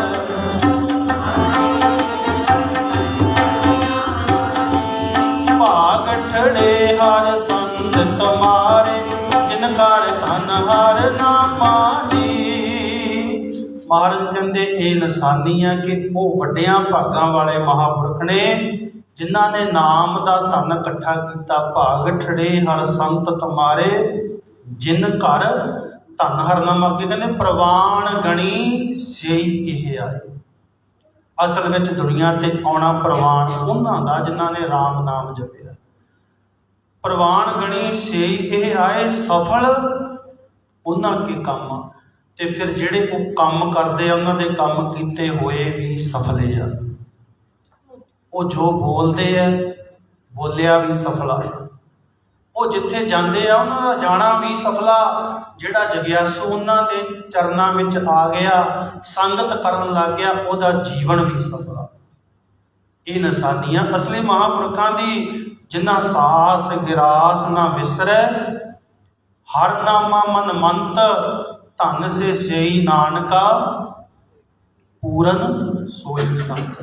ਕਹਿੰਦੇ ਪੂਰਨ ਕੋਈ ਸੰਤ ਹੈ ਜਿਹੜਾ ਕੇਵਲ ਇੱਕ ਨਾਮ ਨਾਲ ਜੁੜਿਆ ਹੋਇਆ, ਜਿਹਨੂੰ ਦੁਨੀਆ ਦੇ ਦੁੱਖਾਂ ਸੁੱਖਾਂ ਦੀ ਕੋਈ ਪਰਵਾਹ ਨਹੀਂ ਹੈ, ਜਿਹੜਾ ਦੁਨੀਆ ਨਾਲੋਂ ਟੁੱਟ ਕੇ ਇਸ ਪਾਸੇ ਲੱਗਿਆ ਹੋਇਆ ਹੈ। ਉਹਨਾਂ ਦਾ ਫਿਰ ਹਰ ਕੰਮ ਕੀਤਾ ਹੋਇਆ ਸਫਲਾ ਹੈ।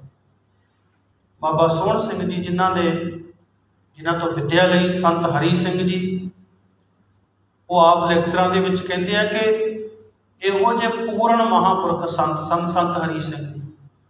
ਕਿਉਂਕਿ ਜੇ ਪੂਰੇ ਦੇ ਲੜ ਲੱਗੇ ਤੇ ਤਾਂ ਹੀ ਆਪ ਪੂਰੇ ਬਣੇ। ਜੇ ਅਧੂਰੇ ਨਾ ਲੱਗੇ ਹੁੰਦੇ, ਅਧੂਰੇ ਵੀ ਹੈਗੇ ਆ। ਇਹ ਨਹੀਂ ਵੀ ਕੋਈ ਚੀਜ਼ ਹੈ ਨਹੀਂ, ਚੰਗੀ ਮਾੜੀ ਹਰ ਤਰ੍ਹਾਂ ਦੀ ਚੀਜ਼ ਹੈ। ਜਿੱਥੇ ਅਸਲੀ ਬਣਦੀ ਹੈ ਨਾ, ਨਕਲੀ ਵੀ ਨਾਲ ਤਿਆਰ ਹੋ ਜਾਂਦੀ ਹੈ। ਕੋਈ ਚੀਜ਼ ਲੈ ਲਈ ਆਪਾਂ, ਹਰ ਚੀਜ਼ ਅਸਲੀ ਬਣਦੀ ਹੈ ਤੇ ਨਕਲੀ ਉਹ ਵੀ ਤਿਆਰ ਹੋ ਜਾਂਦੀ ਹੈ। ਇਸੇ ਤਰ੍ਹਾਂ ਉਹ ਮਹਾਂਪੁਰਖ ਕਹਿੰਦੇ ਅਸਲੀਆਂ ਦੇ ਨਾਲ ਜੁੜੇ ਹੋਏ ਆ। ਉਹਨਾਂ ਦੇ ਜੀਵਨ ਬਾਰੇ ਦੱਸਦੇ ਆ ਕਿ ਜਦੋਂ ਸੇਵਾ ਦੇ ਵਿੱਚ ਜਾ ਕੇ ਰਹਿਣ ਲੱਗੇ, ਉੱਥੇ ਵਿੱਦਿਆ ਪ੍ਰਾਪਤ ਕਰਦੇ ਆ। ਮਹਾਂਪੁਰਖਾਂ ਨੇ, ਬਾਬਾ ਹਰੀ ਸਿੰਘ ਜੀ ਨੇ ਸੇਵਾ ਲਾ ਦਿੱਤੀ ਲੰਗਰ ਵਿੱਚ ਸੇਵਾ ਕਰਨ ਦੀ। ਕਿਉਂਕਿ ਦਮਦਮਾ ਰੋਡ ਕਰਕੇ ਲੋਕ ਉੱਧਰ ਨੂੰ ਜਾਂਦੇ ਕਰਕੇ ਸੰਗਤ ਦੀ ਆਵਾਜਾਈ ਬਹੁਤ ਰਹਿੰਦੀ ਸੀ, ਜਿਉਣ ਵਾਲੇ। ਲੰਘਦੀਆਂ ਕਰਦੀਆਂ ਸੰਗਤਾਂ, ਕੋਈ ਉੱਧਰੋਂ ਜਾ ਰਿਹਾ ਤੁਰਦਾ ਉੱਥੇ ਰੁਕ ਜਾਂਦਾ ਹੈ, ਕੋਈ ਮੁੜ ਕੇ ਆਉਂਦਾ ਉੱਥੇ ਰੁਕ ਜਾਂਦਾ ਹੈ। ਲੰਗਰ ਦੀ ਸੇਵਾ ਕਰਦਿਆਂ ਇੱਕ ਦਿਨ ਬਾਬਾ ਹਰੀ ਸਿੰਘ ਜੀ ਨੂੰ ਆ ਕੇ ਉਹ ਤੇ ਕਾਕਾ ਕਹਿ ਕੇ ਬੁਲਾਉਂਦੇ ਸਨ ਬਾਬਾ ਹਰੀ, ਕਿਉਂਕਿ ਉਹਨਾਂ ਤੋਂ ਉਮਰ ਵਿੱਚ ਵੀ ਛੋਟੇ ਔਰ ਗੁਰੂ ਤੇ ਚੇਲੇ ਵਾਲਾ ਸੰਬੰਧ ਹੈ, ਜਿਵੇਂ ਇੱਕ ਅਧਿਆਪਕ ਅਤੇ ਟੀਚਰ ਦਾ ਹੈ, ਬੱਚੇ ਨਾਲ ਟੀਚਰਾਂ ਦਾ ਹੁੰਦਾ, ਇਸ ਤਰ੍ਹਾਂ ਦਾ ਸੰਬੰਧ ਹੈ। ਇੱਕ ਦਿਨ ਜਦੋਂ ਸ਼ਾਮ ਦਾ ਸਮਾਂ ਹੋਇਆ, ਕਹਿੰਦੇ ਬਾਬਾ ਸੋਹਣ ਸਿੰਘ ਜੀ ਕਹਿਣ ਲੱਗੇ, ਮਹਾਂਪੁਰਖੋ ਅਸੀਂ ਲੰਗਰ ਪ੍ਰਸ਼ਾਦਾ ਤਿਆਰ ਕਰੀਏ। ਕਹਿੰਦੇ ਬਾਬਾ ਹਰੀ ਸਿੰਘ ਜੀ ਕਹਿਣ ਲੱਗੇ ਵੀ ਅੱਜ 20 ਬੰਦਿਆਂ ਦਾ ਵੱਧ ਪ੍ਰਸ਼ਾਦਾ ਬਣਾਓ। ਕਿਹਾ ਸਤਵਚਨ ਜੀ ਕੋਈ ਆਉਣਾ? ਹਾਂ, ਕਹਿੰਦੇ ਕੋਈ ਪ੍ਰਾਹੁਣੇ ਆ ਰਹੇ ਆਪਣੇ, ਤੇ 20 ਬੰਦਿਆਂ ਦਾ ਪ੍ਰਸ਼ਾਦਾ ਲੰਗਰ ਪਾਣੀ ਸਾਰਾ ਵੱਧ ਬਣਾਇਓ। ਬਾਬਾ ਸੋਹਣ ਸਿੰਘ ਜੀ ਕਹਿਣ ਲੱਗੇ ਅਸੀਂ ਜਾ ਕੇ ਦਾਲ ਧਰ ਦਿੱਤੀ। ਪਹਿਲਾਂ ਦਾਲ ਉਸ ਹਿਸਾਬ ਨਾਲ ਧਰੀ, ਪਹਿਲਾਂ ਨਾਲੋਂ 20 ਬੰਦਿਆਂ ਦਾ ਜ਼ਿਆਦਾ ਜਿਹੜਾ ਖਾਣਾ ਹੋਵੇ, ਤੇ ਆਟਾ ਪ੍ਰਾਂਤ, ਵੱਡੀਆਂ ਵੱਡੀਆਂ ਪ੍ਰਾਂਤਾਂ ਹੁੰਦੀਆਂ ਸਨ, ਪ੍ਰਾਂਤ ਦੇ ਵਿੱਚ ਆਟਾ ਪਾਇਆ, ਪਿੱਤਲ ਦੀ ਪ੍ਰਾਂਤ। ਤੇ ਇੱਕ ਪੁਰਾਣਾ ਸੇਵਾਦਾਰ ਜਿਹੜਾ ਉੱਥੇ ਰਹਿੰਦਾ ਸੀ ਉਹ ਕੋਲੇ ਆਇਆ, ਕਹਿਣ ਲੱਗਿਆ ਉਹ ਕਾਕੇ ਆ ਕੀ ਕਰੀ ਜਾਂਦਾ, ਇੰਨਾ ਆਟਾ? ਕਿਉਂਕਿ ਹਰ ਰੋਜ਼ ਜਿੰਨੇ ਕੁ ਬੰਦਿਆਂ ਦਾ ਪ੍ਰਬੰਧ ਹੁੰਦਾ ਸੀ, ਅੱਜ ਉਹਦੇ ਨਾਲੋਂ 20 ਦਾ ਵੱਧ ਗੁੰਨਿਆ। ਆ ਕੇ ਕਹਿਣ ਲੱਗਿਆ, ਕਹਿੰਦੇ ਰੋਕਿਆ, ਆ ਕੇ ਟੋਕਦਾ ਹੈ ਕਾਕਾ ਕਹਿ ਕੇ ਕਿ ਕਾਕਾ ਤੂੰ ਅੱਜ ਇੰਨਾ ਆਟਾ ਪਾਈ ਬੈਠਾ, ਇੰਨਾ ਖਾਊ ਕੌਣ? ਉਹ ਕਹਿਣ ਲੱਗਿਆ ਮੈਨੂੰ ਮਹਾਂਪੁਰਖਾਂ ਨੇ, ਬਾਬਾ ਹਰੀ ਸਿੰਘ ਮਹਾਂਪੁਰਖਾਂ ਨੇ ਬਚਨ ਕੀਤੇ ਹੈ ਵੀ ਅੱਜ ਆਪਣੇ 20 ਬੰਦੇ ਹੋਰ ਆਏ, ਕਹਿੰਦਾ ਐਵੇਂ ਮਰੀ ਜਾਂਦੇ ਆ, ਤੂੰ ਆਟਾ ਕੱਢ ਦੇ, ਜਿੰਨਾ ਅੱਗੇ ਗੁੰਨਦਾ ਉਨਾ ਹੀ ਗੁੰਨ, ਉਹਨਾਂ ਦਾ ਕੀ ਐਵੇਂ ਬੋਲੀ ਜਾਂਦੇ ਆ। ਬਾਬਾ ਸੋਹਣ ਜੀ ਕਹਿੰਦੇ ਵੀ ਮੈਂ ਆਟਾ, ਹੁਣ ਉਹ ਸੀਨੀਅਰ ਸੀ, ਉਹਦੇ ਕਹਿਣ ਤੇ ਉਹਨਾਂ ਕੱਢ ਦਿੱਤਾ, ਤੇ ਜਿੰਨਾ ਪੁਰਾਣਾ ਆਟਾ ਸੀ ਉਹ ਗੁੰਨ ਕੇ ਸਾਰਾ ਲੰਗਰ ਪ੍ਰਸ਼ਾਦਾ, ਆਵਾਜ਼ ਤੇ ਘੰਟੀ ਵੱਜਦੀ ਹੁੰਦੀ ਹੈ ਡੇਰਿਆਂ 'ਚ, ਘੰਟੀ ਵੱਜਦੀ ਭਾਵ ਲੰਗਰ ਚਾਲੂ ਹੋ ਗਿਆ, ਜਿੱਥੇ ਕਿੱਥੇ ਵੀ ਬੈਠਾ ਆਵਾਜ਼ ਸੁਣ ਕੇ ਲੰਗਰ ਵਿੱਚ ਆ ਜਾਵੇ। ਸਾਰੇ ਆ ਕੇ ਲੰਗਰ ਪ੍ਰਸ਼ਾਦਾ ਛਕਣ ਲੱਗੇ। ਬਾਬਾ ਸੋਹਣ ਸਿੰਘ ਜੀ ਕਹਿੰਦੇ ਆਪ ਇਹ ਲੰਗਰ ਪ੍ਰਸ਼ਾਦਾ ਪੰਗਤ 'ਚ ਬੈਠੇ ਜੋ ਸੰਗਤਾਂ ਨੇ, ਰਹਿਣ ਵਾਲੇ ਸਾਧੂ ਸਭ ਨੂੰ ਛਕਾ ਰਹੇ ਹੈ। ਜਦੋਂ ਸੰਤ ਹਰੀ ਸਿੰਘ ਜੀ ਉਹਨਾਂ ਨੇ ਪ੍ਰਸ਼ਾਦਾ ਛਕ ਲਿਆ, ਛਕ ਕੇ ਪੁੱਛਣ ਲੱਗੇ ਆ ਵੀ ਕਾਕਾ ਤੈਨੂੰ ਕਿਹਾ ਸੀ ਪ੍ਰਸ਼ਾਦਾ ਵੱਧ ਬਣਾਉਣਾ, ਬਣਾਇਆ ਹੋਇਆ? ਕਹਿੰਦੇ ਉਹ ਬੜਾ ਸੋਹਣਾ ਜਵਾਬ ਦਿੱਤਾ, ਹਾਂਜੀ ਬਣਾਇਆ ਹੋਇਆ, ਪਰ ਮੈਂ ਆਟਾ ਚੱਕਤਾ ਸੀ ਵੀ ਜਦੋਂ ਆਉਣਗੇ ਤਾਜ਼ੀਆਂ ਪਕਾ ਲਵਾਂਗਾ। ਇੱਕ ਕਹਿਣ ਦਾ ਬੜਾ ਜ਼ਿਕਰ ਹੁੰਦਾ ਵੀ ਮੈਂ ਤਾਂ ਆਟਾ ਹੀ ਕੱਢਤਾ, ਉਹ ਗੱਲ ਕਰਨ 'ਚ ਬੜਾ ਫਰਕ ਹੁੰਦਾ ਹੈ। ਕਹਿੰਦੇ ਬੜੀ ਸਿਆਣਪ ਦੀ ਗੱਲ ਫਿਰ ਵੀ ਕੀਤੀ ਵੀ ਮੈਂ ਆਟਾ ਚੱਕਤਾ ਸੀ ਤੇ ਜਦੋਂ ਆਉਣਗੇ ਤੱਤੀਆਂ ਰੋਟੀਆਂ ਪਕਾਵਾਂਗਾ। ਕਹਿੰਦੇ ਥੋੜਾ ਸਮਾਂ ਲੰਘਿਆ, ਕੋਈ ਨਾ ਆਇਆ ਜਿਹੜਾ ਸੇਵਾਦਾਰ, ਉਹ ਫਿਰ ਕਹਿਣ ਲੱਗਾ ਵੇਖ ਲਾ ਦਾਲ ਇੰਨੀ ਬਣਾਈ ਸੀ, ਡੋਲ ਤੇ ਜਾ ਕੇ ਕਿਸੇ ਨੇ ਨਹੀਂ ਖਾਣੀ, ਇਹ ਕੱਲ ਨੂੰ ਖੱਟੀ ਹੋ ਜਾਵੇ। ਕਹਿੰਦੇ ਬਾਬਾ ਸੋਹਣ ਸਿੰਘ ਜੀ ਕਹਿੰਦੇ ਵੀ ਨਹੀਂ, ਮਹਾਂਪੁਰਖਾਂ ਦਾ ਬਚਨ ਆ, ਮੈਂ ਨਹੀਂ ਦਾਲ ਡੋਲਣੀ, ਨਾ ਡੋਲਣ ਦੇਣੀ ਆ, ਹਜੇ ਹੋਰ ਉਡੀਕਾਂਗਾ ਮੈਂ। ਕਹਿੰਦੇ ਥੋੜਾ ਮੀਂਹ ਪੈ ਰਿਹਾ ਹੈ, ਉਦੋਂ ਨੂੰ ਪੈਣ ਲੱਗ ਜੇ ਤੇ ਬਾਹਰੋਂ ਦਰਵਾਜ਼ਾ ਖੜਕਾਉਂਦੇ ਆ, ਕੋਈ ਮਹਾਂਪੁਰਖੋ ਦਰਵਾਜ਼ਾ ਖੋਲੋ। ਬਾਬਾ ਹਰੀ ਸਿੰਘ ਜੀ ਨੇ ਭੇਜਿਆ ਬਾਬਾ ਸੋਹਣ ਸਿੰਘ ਨੂੰ, ਕਾਕਾ ਜਾ ਕੇ ਬਾਹਰ ਖੋਲ, ਕੋਈ ਸੰਗਤ ਆਈ ਹੈ। ਦਰਵਾਜ਼ਾ ਖੋਲ੍ਹਿਆ, ਸੰਗਤਾਂ ਆ ਕੇ ਬਾਬਾ ਹਰੀ ਸਿੰਘ ਜੀ ਦੇ ਮਿਲਦੀਆਂ ਨੇ, ਦਰਸ਼ਨ ਦਿਦਾਰੇ ਕਰਦੀਆਂ, ਕੋਲ ਆ ਕੇ ਬੈਠ ਗਈਆਂ ਤੇ ਫਿਰ ਇਸ਼ਾਰਾ ਕਰਦੇ ਆ ਬਾਬਾ ਸੋਹਣ ਸਿੰਘ ਨੂੰ ਵੀ ਜਾਓ ਜਾ ਕੇ ਲੰਗਰ ਤਿਆਰ ਕਰੋ। ਸੰਗਤਾਂ ਆਈਆਂ ਨੇ, ਕਾਕਣ ਲੱਗੇ ਜੀ ਕਰਦੇ ਆ। ਜਦੋਂ ਬਾਬਾ ਸੋਹਣ ਸਿੰਘ ਜੀ ਫਿਰ ਉਹ ਸੇਵਾਦਾਰ ਕੋਲੇ ਜਾਂਦੇ ਆ, ਕਹਿੰਦੇ ਵੇਖਿਆ ਤੂੰ ਤਾਂ ਕਹਿੰਦਾ ਸੀ ਐਵੇਂ ਮਾਰੀ ਜਾਂਦੇ ਆ, ਵੇਖ ਹੁਣ 20 ਬੰਦੇ ਆ ਗਏ, ਜੇ ਕਿਤੇ ਤੇਰੇ ਮਗਰ ਲੱਗ ਕੇ ਮੈਂ ਦਾਲ ਡੋਲ ਦਿੰਦਾ ਤੇ ਹੁਣ ਮੈਂ ਕਿੱਥੋਂ ਲੈ ਕੇ ਆਉਂਦਾ, ਤੂੰ ਤੇ ਫਿਰ ਬਚ ਜਾਣਾ ਸੀ ਵੀ ਇਹਨੇ ਕਾਕੇ ਨੇ ਡੋਲਤੀ ਹੈ, ਨਾ ਤੇ ਮੇਰਾ ਲੱਗਣਾ ਸੀ, ਤੂੰ ਫਿਰ ਬਚ ਜਾਣਾ ਕਿਉਂ ਤੂੰ ਸੀਨੀਅਰ ਆ, ਤੂੰ ਫਿਰ ਆਪਣੇ ਤੋਂ ਗੱਲ ਟਾਲ ਦੇਣੀ ਸੀ, ਮੇਰਾ ਨਾਮ ਫਿਰ ਲੱਗਣਾ ਸੀ, ਵੇਖ ਤੂੰ ਕਹਿੰਦਾ ਸੀ। ਮਹਾਂਪੁਰਖਾਂ ਦੇ ਬਚਨ ਸੱਤ ਹੋਏ ਆ। ਕਹਿੰਦੇ ਉਹ ਅੱਗਿਓਂ ਕਹਿਣ ਲੱਗਿਆ ਵੀ ਅਸਲ ਵਿੱਚ ਕਾਕਾ ਦੱਸਾਂ ਕਿ ਮੈਂ ਉਮਰ ਵਿੱਚ ਆ ਇਹਨਾਂ ਤੋਂ ਵੱਡਾ, ਇਹ ਮੇਰੇ ਕੋਲੋਂ ਗੁਰਮੁਖੀ ਸਿੱਖਦੇ ਰਹੇ ਆ ਸੰਤ ਹਰੀ ਸਿੰਘ। ਕਹਿੰਦੇ ਇਸ ਕਰਕੇ ਮੇਰੇ ਮਨ ਵਿੱਚ ਇਹਨਾਂ ਪ੍ਰਤੀ ਸਰਧਾ ਨਹੀਂ ਆਉਂਦੀ। ਕਹਿੰਦੇ ਬਾਬਾ ਸੋਹਣ ਸਿੰਘ ਜੀ ਨੂੰ ਸਮਝਾਇਆ, ਕਹਿਣ ਲੱਗੇ ਜਿਵੇਂ ਇੱਕ ਟੀਚਰ ਆ ਨਾ, ਅਧਿਆਪਕ, ਉਹ 1 ਸਾਲ ਦੇ ਵਿੱਚ ਲਾ ਲਓ ਉਹਦੀ ਕਲਾਸ ਵਿੱਚ 30 ਜਾਂ 40 ਬੱਚੇ ਪੜ੍ਹ ਰਹੇ ਆ। ਹੁਣ ਉਹ 40 ਬੱਚਿਆਂ ਵਿੱਚੋਂ ਅੱਗੇ ਕੋਈ ਚੰਗੇ ਨੰਬਰ ਲੈ ਕੇ ਪਾਸ ਹੋ ਕੇ ਬਹੁਤ ਵੱਡਾ ਅਫਸਰ ਲੱਗ ਜਾਂਦਾ ਹੈ, ਕੋਈ ਮੰਤਰੀ ਬਣ ਗਿਆ, ਕੋਈ ਵੱਡੇ ਅਹੁਦੇ ਤੇ ਚਲਾ ਗਿਆ। ਟੀਚਰ 5000 ਕਮਾਉਂਦਾ ਤੇ ਉਹ 25000 ਕਮਾਉਣ ਲੱਗ ਗਿਆ। ਤੇ ਜੇ ਟੀਚਰ ਉਹਦੇ ਤੇ ਔਖਾ ਹੋਵੇ ਵੀ ਮੇਥੋਂ ਪੜ੍ਹ ਕੇ ਏਡੇ ਵੱਡੇ ਉਹਦੇ ਤੇ ਕਿਉਂ ਲੱਗ ਗਿਆ, ਵੀ ਉਹਦਾ ਕੰਮ ਸੀ। ਉਹ ਅੱਗੇ ਦੂਜੇ ਵਿਦਿਆਰਥੀ ਦੇ ਕਰਮਾਂ ਤੇ ਉਹਦੀ ਮਿਹਨਤ ਨੂੰ ਫਲ ਲੱਗਿਆ ਕਿ ਉਹ ਆਪਣੇ ਟੀਚਰ ਤੋਂ ਵੀ ਅੱਗੇ ਲੰਘ ਗਿਆ। ਵੀ ਇਸ ਕਰਕੇ ਤੂੰ ਆਪਣੇ ਮਨ ਵਿੱਚ ਉਹ ਹੰਕਾਰ ਨਹੀਂ ਕਰਦਾ ਕਿ ਤੂੰ ਬਾਬਾ ਹਰੀ ਸਿੰਘ ਨੂੰ ਗੁਰਮੁਖੀ ਪੜ੍ਹਾਈ ਹੈ, ਪਰ ਇਹ ਨਹੀਂ ਹੋ ਸਕਦਾ। ਉਹ ਭਾਵੇਂ ਪੜ੍ਹੇ ਤੇਰੇ ਤੋਂ ਆ, ਪਰ ਕਮਾਈ ਕਰਕੇ ਤੇਰੇ ਤੋਂ ਅੱਗੇ ਲੰਘ ਗਏ। ਉਹਨਾਂ ਨੇ ਕਮਾਈ ਇੰਨੀ ਕੀਤੀ ਹੈ, ਤੂੰ ਉੱਥੋਂ ਦਾ ਉੱਥੇ ਰਹਿ ਗਿਆ ਕਿ ਮੈਂ ਗੁਰੂ ਹਾਂ, ਮੈਂ ਇਹਨਾਂ ਨੂੰ ਪੜ੍ਹਾਇਆ, ਪਰ ਤੇਰੇ ਤੋਂ ਪੜ੍ਹ ਕੇ ਉਹ ਤੇਰੇ ਤੋਂ ਬਹੁਤ ਅੱਗੇ ਲੰਘ ਗਏ। ਕਹਿੰਦੇ ਫਿਰ ਉਹਨੇ ਨਿਮਰਤਾ ਵਿੱਚ ਆਇਆ, ਮਾਫੀ ਵੀ ਮੰਗੀ ਜਾ ਕੇ ਬਾਬਾ ਸੋਹਣ ਸਿੰਘ ਦੇ ਕਹਿਣ ਤੇ ਕਿ ਮੈਂ ਆਪਣੇ ਮਨ ਵਿੱਚ ਅੱਜ ਤੱਕ ਇਹੀ ਹੰਕਾਰ ਕਰਦਾ ਰਿਹਾ ਕਿ ਸੰਤ ਹਰੀ ਸਿੰਘ ਮੇਥੋਂ ਪੜ੍ਹੇ ਹੋਏ ਆ, ਇਹ ਮੇਰੇ ਵਿਦਿਆਰਥੀ ਨੇ। ਭਾਵ ਉੱਥੇ ਉਹਨੂੰ ਵਿਦਿਆਰਥੀ ਵਾਲਾ ਕੰਮ ਮੁੱਕ ਗਿਆ ਤੇ ਹੁਣ ਤੇ ਉਹ ਭਾਵੇਂ ਟੀਚਰ ਤੋਂ ਪੜ੍ਹ ਕੇ ਬੱਚਾ ਹੈ, ਅੱਗੇ ਬਹੁਤ ਵੱਡੀ ਨੌਕਰੀ ਪਹੁੰਚ ਗਿਆ।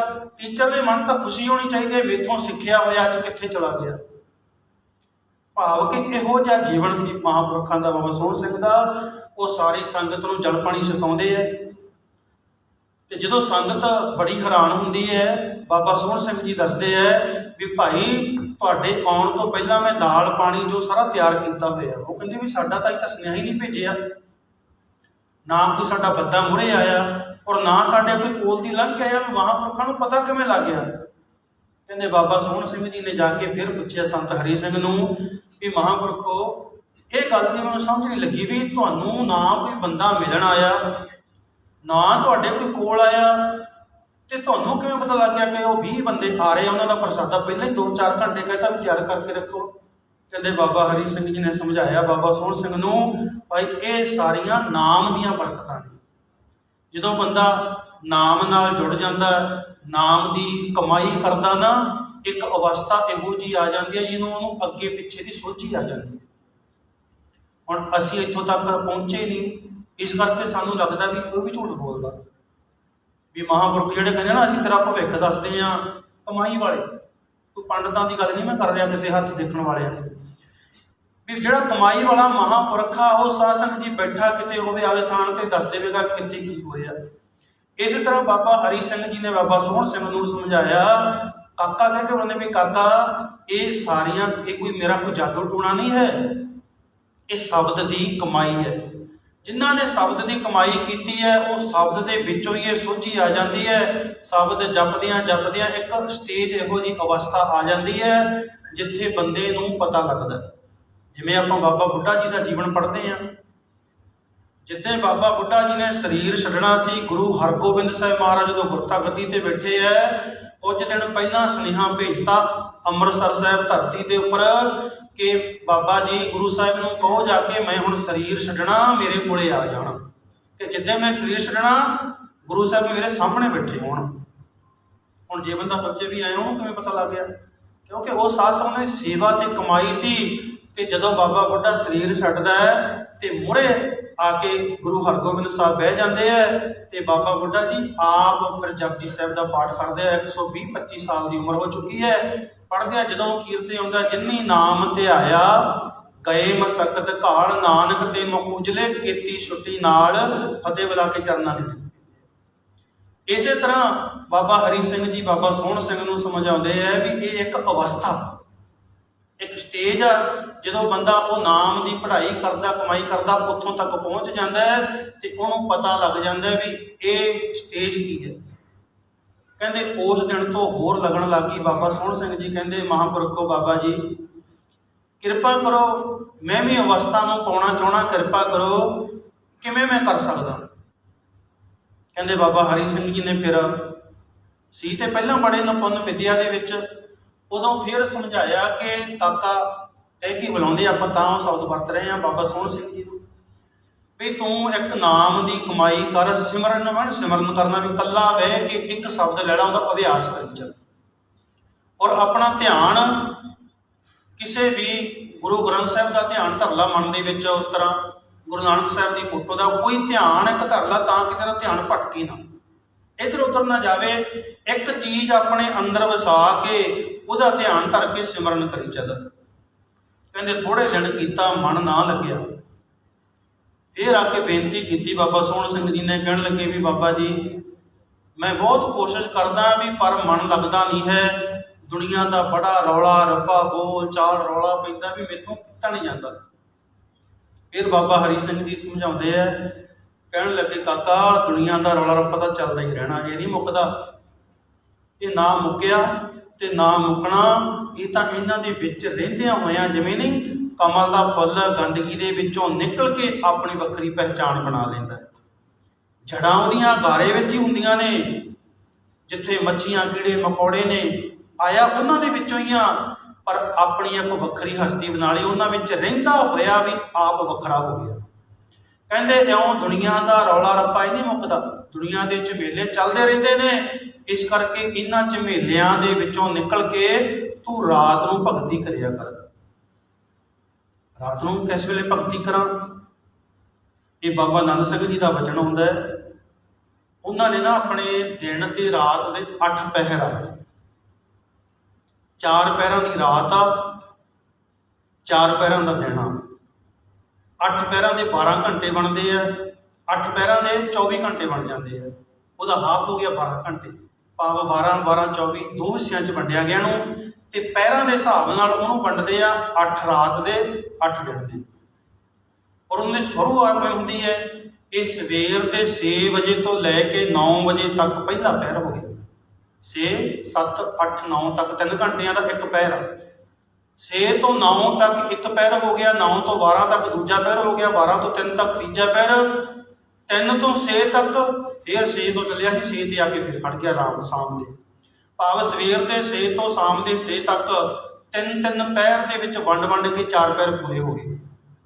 ਫਿਰ ਰਾਤ ਦੇ ਪਹਿਰ ਸ਼ੁਰੂ ਹੁੰਦੇ ਆ, ਸ਼ਾਮ ਦੇ 6 ਤੋਂ 9 ਤੱਕ ਪਹਿਲਾ ਪਹਿਰ, 9 ਤੋਂ 12 ਤੱਕ ਦੂਜਾ ਪਹਿਰ, 12 ਤੋਂ 3 ਤੱਕ ਤੀਜਾ ਪਹਿਰ, ਤੇ 3 ਤੋਂ 6 ਤੱਕ ਫਿਰ 4 ਪਹਿਰ, ਭਾਵ 6 ਤੋਂ ਚੱਲੀ 6 ਤੇ ਮੁੱਕੇ, ਫਿਰ 6 ਤੋਂ ਸ਼ੁਰੂ ਹੋਇਆ 6 ਤੇ ਆ ਕੇ ਖੜ ਗਏ।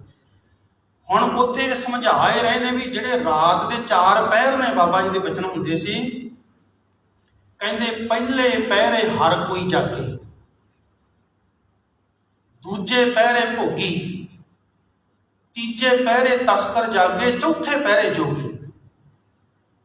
ਬੜੀ ਇਹਦੇ ਵਿੱਚ ਇੱਕ ਸਿੱਖਿਆ ਵਾਲੀ ਗੱਲ ਸੀ। ਉਹਦਾ ਭਾਵ ਕੀ ਹੈ, ਅਰਥ ਕਰੀਏ ਤਾਂ ਬੜੀ ਇੱਕ ਸਮਝਾਉਣ ਵਾਲੀ ਗੱਲ। ਇੱਕ ਲਾਈਨ ਬਣਾਤੀ, ਪਹਿਲੇ ਪਹਿਰੇ ਹਰ ਕੋਈ ਜਾਗੇ, ਦੂਜੇ ਪਹਿਰੇ ਭੋਗੀ, ਤੀਜੇ ਪਹਿਰੇ ਤਸਕਰ ਜਾਗੇ, ਚੌਥੇ ਪਹਿਰੇ ਜੋਗੀ। ਸਮਝ ਕਿਸੇ ਦੀ ਆਉਂਦਾ ਹੀ ਨਹੀਂ ਹੈ ਜਿੰਨਾ ਚਿਰ ਕੋਈ ਸੋਚੀ ਨਾ ਪਾਵੇ। ਤੇ ਮਹਾਂਪੁਰਖ ਫਿਰ ਸਮਝਾਉਂਦੇ, ਕਹਿੰਦੇ ਪਹਿਲਾ ਪਹਿਰ ਜਿਹੜਾ ਨਾ 6 ਤੋਂ 9 ਤੱਕ ਹਰ ਕੋਈ ਜਾਗੇ, ਸਾਰੇ ਜਾਗਦੇ ਹੁੰਦੇ ਆ। ਉਦੋਂ ਕੋਈ 7 ਵਜੇ ਰੋਟੀ ਖਾਂਦਾ, ਕੋਈ 8 ਵਜੇ ਖਾਂਦਾ, 9 ਵਜੇ, ਭਾਵ ਇਹ ਟਾਈਮ ਜਿਹੜਾ ਹੈ 6 ਤੋਂ 9 ਦਾ ਹਰ ਕੋਈ, ਹਰੇਕ ਘਰ ਵਿੱਚ ਬੰਦਾ ਜਾਗਦਾ, ਬਿਮਾਰ ਹੀ ਸੌਂਦਾ, ਦੂਜਾ ਬੰਦਾ ਤੰਦਰੁਸਤ ਸੁੱਤਾ ਨਹੀਂ ਹੋਵੇਗਾ ਇਸ ਵੇਲੇ ਤੱਕ। 9 ਤੋਂ 12 ਭੋਗੀ, ਭੋਗ ਕਰਨ ਵਾਲੇ, ਗ੍ਰਸਤ ਕਰਨ ਵਾਲੇ, ਭਾਵ ਜਿਹੜੇ ਉਹ ਲੋਕ ਨੇ 9 ਤੋਂ 12 ਤੱਕ ਕਹਿੰਦੇ 3 ਘੰਟੇ ਉਹ ਲੋਕ ਜਾਗਦੇ ਆ, ਭੋਗੀ ਲੋਕ ਜਿਹੜੇ ਹੈ ਭੋਗ ਕਰਨ ਵਾਲੇ। ਫਿਰ ਆ ਗਿਆ 12 ਤੋਂ 3 ਤੀਜੇ ਪਹਿਰੇ ਤਸਕਰ, ਤਸਕਰ ਕਹਿੰਦੇ ਆ ਚੋਰ ਨੂੰ, ਚੋਰੀਆਂ ਕਰਨ ਵਾਲੇ 12 ਤੋਂ 3 ਦਾ ਟਾਈਮ ਚੋਰਾਂ ਦਾ, ਕਿਉਂਕਿ ਉਹਨਾਂ ਨੂੰ ਪਤਾ ਹੁੰਦਾ ਵੀ 12 ਤੱਕ ਜਿਹੜੇ ਸਾਰੇ ਹੀ ਸੌਂਗੇ ਆ, ਜੋ ਕਿ ਆਮ ਵੀ ਸੌਂਗੇ, ਭੋਗੀ ਵੀ ਸਾਰੇ ਸੌਂਗੇ, ਤੇ ਹੁਣ ਸਾਰੇ ਘਰਾਂ 'ਚ ਸੁੰਨਸਰਾਂ, ਹੁਣ ਸਾਡਾ ਮੌਕਾ। ਕਹਿੰਦੇ ਤੀਜਾ ਪਹਿਰੇ ਤਸਕਰ ਜਾਗੇ, ਫਿਰ 12 ਤੋਂ 3 ਤੱਕ ਚੋਰ ਚੋਰੀਆਂ ਕਰਨ ਵਾਲੇ ਜਾਗਦੇ ਆ, ਚੌਥੇ ਪਹਿਰੇ ਜੋਗੀ, ਜੋਗੀ ਹੈ ਜੋਗ ਕਮਾਉਣ ਵਾਲੇ, ਜਿਹੜੇ ਗੁਰੂ ਦਾ ਸ਼ਬਦ ਦੀ ਕਮਾਈ ਕਰਨ ਵਾਲੇ। 3 ਤੋਂ ਲੈ ਕੇ ਫਿਰ 6 ਵਜੇ ਤੱਕ ਉਹ ਲੋਕ ਜਾਗਦੇ ਆ ਜਿਹੜੇ ਰੱਬ ਨੂੰ ਪਿਆਰ ਕਰਦੇ ਆ, ਜਿਹੜੇ ਰੱਬ ਨਾਲ ਜੁੜੀਆਂ ਹੋਈਆਂ ਰੂਹਾਂ ਨੇ ਜਾਂ ਜੁੜਨਾ ਚਾਹੁੰਦੇ ਆ। ਕਹਿੰਦੇ ਉਹ ਪਹਿਰ ਜੋਗੀਆਂ ਦਾ, ਇਉਂ ਬਾਬਾ ਆਨੰਦ ਸਿੰਘ ਜੀ ਗਿਣਤੀ ਕਰਦੇ ਹੁੰਦੇ ਸੀ। ਔਰ ਇਹੋ ਸਿੱਖਿਆ ਬਾਬਾ ਹਰੀ ਸਿੰਘ ਜੀ ਬਾਬਾ ਸੋਹਣ ਸਿੰਘ ਨੂੰ ਕਹਿ ਰਹੇ ਆ ਕਿ ਦੁਨੀਆ ਦੇ ਝਮੇਲੇ ਨਹੀਂ ਮੁੱਕਣੇ, ਤੂੰ ਰਾਤ ਦੇ ਪਹਿਰਾਂ ਨੂੰ ਜਾਗ ਕੇ ਇਹਦਾ ਜਿਹੜਾ ਸ਼ਬਦ ਦਾ ਅਭਿਆਸ ਕਰਿਆ ਕਰ। ਫਿਰ ਬਾਬਾ ਸੋਹਣ ਸਿੰਘ ਜੀ ਰਾਤ ਨੂੰ ਜਦੋਂ ਲੋਕ ਸੌਂ ਜਾਂਦੇ ਤੇ ਉਹ ਜਾਗਦੇ ਆ, ਭਾਵ ਦੁਨੀਆ ਨਾਲੋਂ ਫਿਰ ਉਲਟ ਕੰਮ ਹੋ ਗਿਆ। ਜਦੋਂ ਦੁਨੀਆ ਜਾਗਦੀ ਹੈ, ਨਾਮ ਜਪਣ ਵਾਲੇ ਆਰਾਮ ਕਰਦੇ ਆ, ਸੌਂ ਜਾਂਦੇ ਆ। ਕਿਉਂ? ਝਮੇਲੇ ਤੋਂ ਕੀ ਲੈਣਾ, ਰੌਲੇ ਰੱਪੇ ਤੋਂ। ਉਹ ਰੌਲਾ ਪੈਂਦਾ, ਜਦੋਂ ਉਹਨਾਂ ਦਾ ਰੌਲਾ ਸ਼ਾਂਤ ਹੋ ਜਾਂਦਾ ਹੈ ਤੇ ਫਿਰ ਨਾਮ ਜਪਣ ਵਾਲੇ ਸ਼ੁਰੂ ਹੋ ਜਾਂਦੇ ਆ। ਇਉਂ ਕਹਿੰਦੇ ਬਾਬਾ ਸੋਹਣ ਸਿੰਘ ਜੀ ਨੂੰ ਜੁਗਤ ਦੱਸੀ ਬਾਬਾ ਹਰੀ ਸਿੰਘ ਨੇ ਕਿ ਦੁਨੀਆ ਦੇ ਝਮੇਲਿਆਂ ਤੋਂ ਬਚਣ ਦਾ ਇਹੋ ਹੀ ਤਰੀਕਾ ਹੈ, ਦਿਨੇ ਆਰਾਮ ਕਰਿਆ ਕਰ, ਰਾਤ ਨੂੰ ਜਾਗਿਆ ਕਰ। ਫਿਰ ਕਹਿੰਦੇ ਰਾਤਾਂ ਨੂੰ ਜਾਗ ਜਾਗ ਕੇ ਸ਼ਬਦ ਦੀ ਕਮਾਈ ਬਾਬਾ ਸੋਹਣ ਸਿੰਘ ਜੀ ਨੇ ਕੀਤੀ ਹੈ। ਅੱਜ ਤਾਂ ਹੀ ਨਹੀਂ ਸਾਧ ਸੰਗਤ ਦੁਨੀਆ ਪੂਜਦੀ। ਆਪਾਂ ਸ਼ਬਦ ਪੜਿਆ, ਵਾਹੋ ਵਾਹੋ ਕਰੈ ਸੇ ਜਨ ਸੋਹਣੇ ਤਿੰਨ ਕੋ ਪਰਜਾ ਪੂਜਣਾਈ। ਅੱਜ ਲੋਕ ਐਵੇਂ ਨਹੀਂ ਪੂਜ ਰਹੇ ਬਾਬਾ ਸੋਹਣ ਸਿੰਘ ਜੀ ਨੂੰ, ਕਿਉਂਕਿ ਉਹਨਾਂ ਨੇ ਇਹੋ ਜਿਹੀਆਂ ਘਾਲਣਾ ਘਾਲੀਆਂ ਨੇ ਜਿਹੜਾ ਸਾਨੂੰ ਸਿਖਾਇਆ ਨਹੀਂ।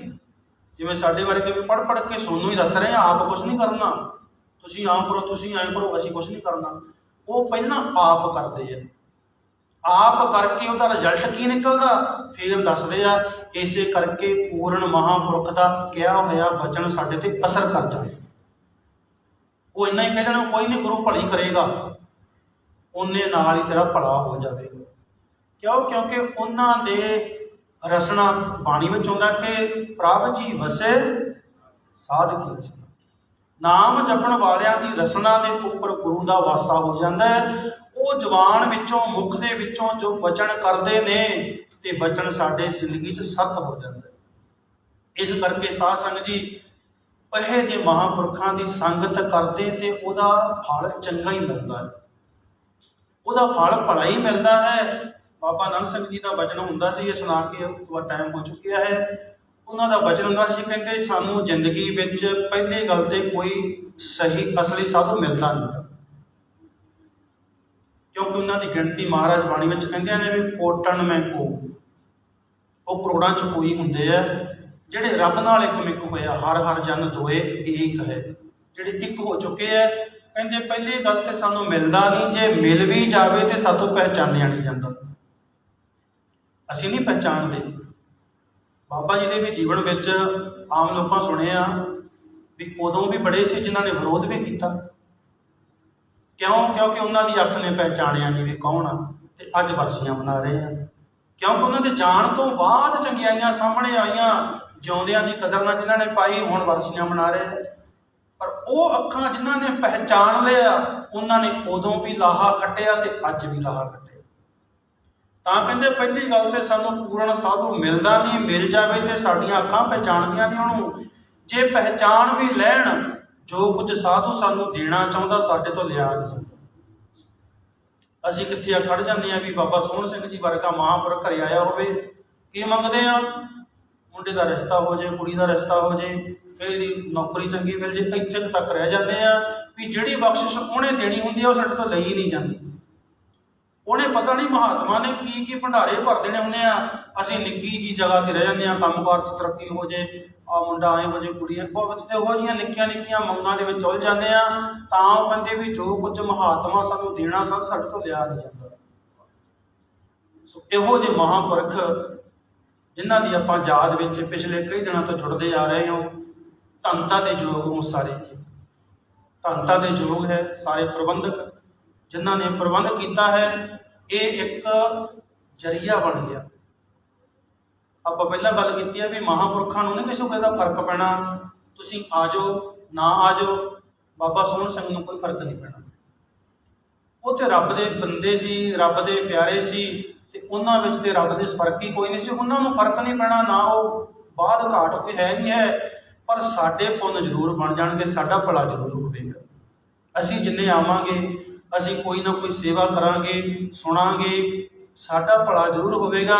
ਇਸ ਕਰਕੇ ਮਹਾਂਪੁਰਖ ਜੇ ਜਾਂਦੇ ਵੀ ਆ ਸੰਸਾਰ ਤੋਂ, ਸਾਡਾ ਭਲਾ ਹੀ ਕਰਕੇ ਜਾਂਦੇ ਆ। ਅੱਜ ਉਹਨਾਂ ਦੀਆਂ ਯਾਦਾਂ ਵਿੱਚ ਆਪਾਂ ਜੁੜਦੇ ਹਾਂ। ਕਿੰਨੇ ਦਿਨ ਲਗਾਤਾਰ ਜੁੜਨਾ ਹੈ, ਇੱਥੋਂ ਬੰਦ ਹੋ ਜਾਣਾ, ਰੇਲਵੇ ਗੁਰਦੁਆਰੇ ਮਨਾਇਆ ਜਾਣਾ, ਹੋਰ ਪਤਾ ਨਹੀਂ ਕਿੰਨੇ ਕਿੰਨੇ ਗੁਰਦੁਆਰਿਆਂ 'ਚ ਮਨਾਇਆ ਜਾਣਾ। ਭਾਵ ਕਿੰਨੇ ਲੋਕਾਂ ਨੇ ਇੱਕ ਮਹਾਂਪੁਰਖਾਂ ਦੀ ਉਹ ਯਾਦ ਦੇ ਬਹਾਨੇ ਜੁੜ ਜਾਣਾ ਹੈ। ਸੋ ਇਹ ਸਾਧ ਸੰਗਤ ਜੀ ਬਹੁਤ ਸੋਹਣਾ ਉਦਮ ਹੈ, ਜਿਹਦੇ ਅਸੀਂ ਇੱਕ ਤੇ ਮਹਾਂਪੁਰਖਾਂ ਦੇ ਜੀਵਨ ਬਾਰੇ ਪਤਾ ਲੱਗਦਾ ਹੈ। ਜਿਹੜੇ ਲੋਕ ਮਹਾਂਪੁਰਖਾਂ ਨੂੰ ਸਮਝਦੇ ਕੁਛ ਨਹੀਂ ਵੀ ਭਾਈ ਅਸਲੀ ਵੀ ਹੈ, ਆਪਾਂ ਨੂੰ ਜੇ ਨਕਲੀ ਮਿਲ ਜਾਂਦੇ ਆ ਨਾ, ਆਪਾਂ ਸੋਚਦੇ ਵੀ ਸਾਰੇ ਇਹੋ ਜਿਹੇ ਆ। ਇਸ ਕਰਕੇ ਉਹ ਪਹਿਚਾਨਣਾ ਸਾਡਾ ਫਰਜ਼ ਹੈ। ਸਾਨੂੰ ਗੁਰਬਾਣੀ ਨੇ ਕਸਵੱਟੀ ਦਿੱਤੀ ਹੋਈ ਹੈ। ਪੁਰਾਣੇ ਸਮਿਆਂ 'ਚ ਨਾ ਘੁਮਿਆਰ ਪਿੰਡਾਂ ਦੇ ਵਿੱਚ ਉਹ ਖੱਚਰਾਂ ਗਧਿਆਂ ਦੇ ਰੇੜੇ ਭਰ ਭਰ ਕੇ ਘੜੇ ਵੇਚਣ ਵਾਸਤੇ ਆਉਂਦੇ ਹੁੰਦੇ ਸੀ। ਅੱਜ ਕੱਲ੍ਹ ਤਾਂ ਫਰਿੱਜਾਂ ਚੱਲ ਪਈਆਂ, ਉਹ ਘੜਿਆਂ ਵਿੱਚ ਗਰਮੀਆਂ 'ਚ ਠੰਡਾ ਪਾਣੀ ਪਾ ਕੇ ਰੱਖਦੇ, ਪਾਣੀ ਠੰਡਾ ਰਹਿੰਦਾ।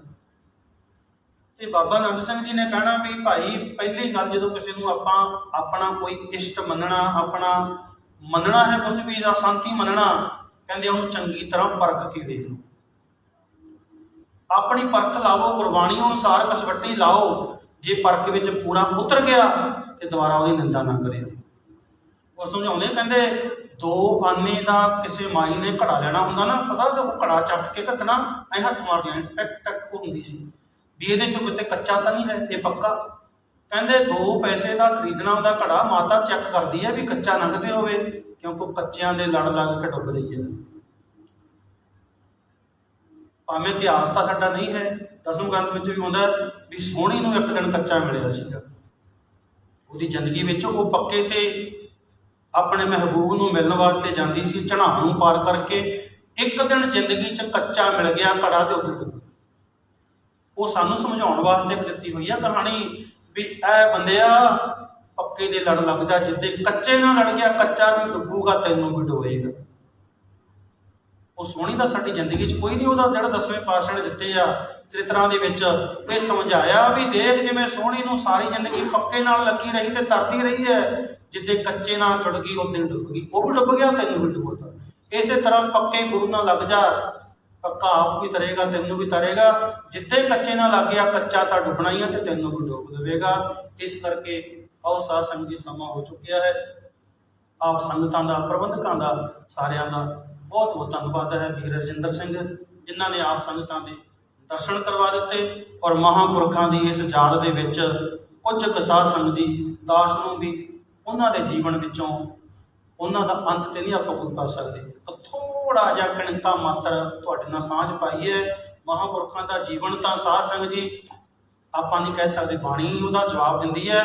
ਬ੍ਰਹਮ ਗਿਆਨੀ ਕੀ ਗੱਤ ਬ੍ਰਹਮ ਗਿਆਨੀ ਜਾਣੇ, ਅਸੀਂ ਬ੍ਰਹਮ ਗਿਆਨੀ ਨਹੀਂ, ਉਹਦੀ ਗੱਤ ਜਿਹੜੀ ਹੈ ਬ੍ਰਹਮ ਗਿਆਨੀ ਹੀ ਕੋਈ ਸੁਣਾ ਸਕਦਾ।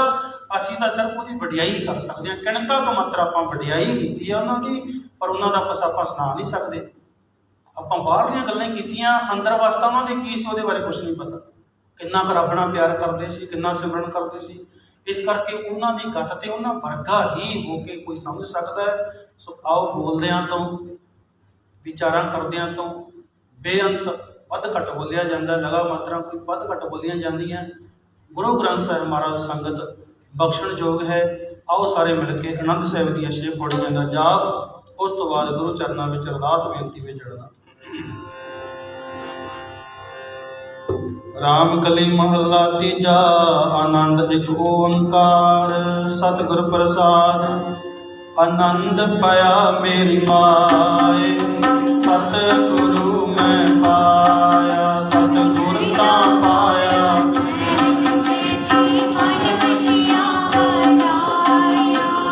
ਰਾਗ ਰਤਨ ਪਰਵਾਰ ਭਰੀਆਂ, ਭਗਤ ਗਾਵਣ ਆਇਆ, ਸਭ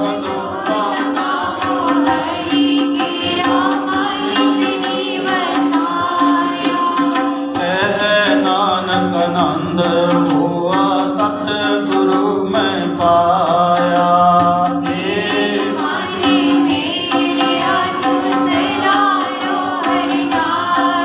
ਹਰਿ ਨਾਮ ਲਓ ਤੂੰ ਮਨ ਮੇਰੇ, ਦੁਖ ਸਭ ਵਿਸਾਰਨਾ ਅੰਗੀਕਾਰੋ।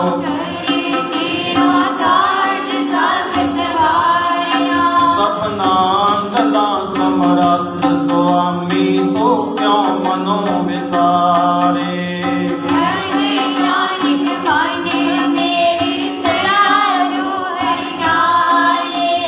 ਸਾਚੇ ਸਾਹਿਬਾ ਕਿਆ ਨਹੀਂ ਕਰਤੇ ਰੇ।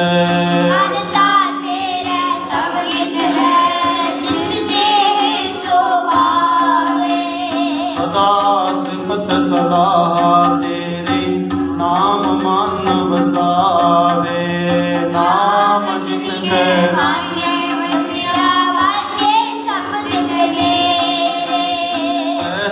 ਨਾਨਕ ਮਨ ਮੇਰੇ, ਹਰਤਾ ਤੇਰਾ ਸਭ ਕਿਛ ਹੈ, ਜਿਸ ਦੇ ਸੋ ਪਾਵੇ। ਸਦਾ ਸਿਫਤ ਸਦਾ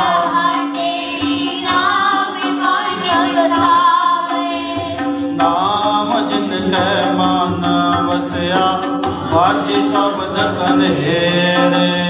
ਕਹਿ ਨਾਨਕ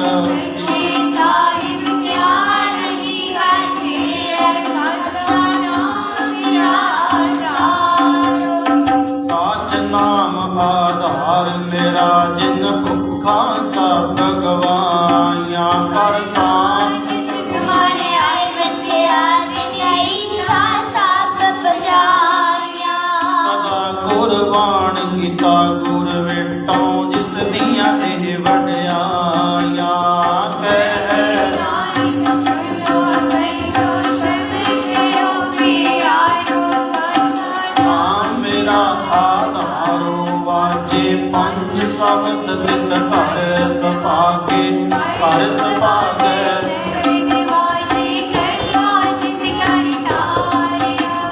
ਪੰਜ ਦੂਤ ਤਦ ਵਸ ਕੀਤੇ ਕਾਲ ਕੰਟਕ ਮਾਰਿਆ ਤੁਰ ਕਰਮ ਪਾਇਆ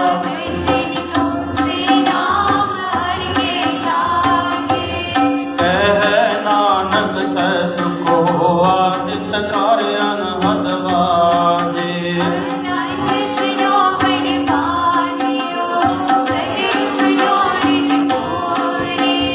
ਪਾਰ ਬ੍ਰਹਮ ਪ੍ਰਭ ਪਾਇਆ ਉਤਰੇ ਸਗਲ ਵਸੂਰੇ ਦੁਖ ਰੋਗ ਸੰਤਾਪੇ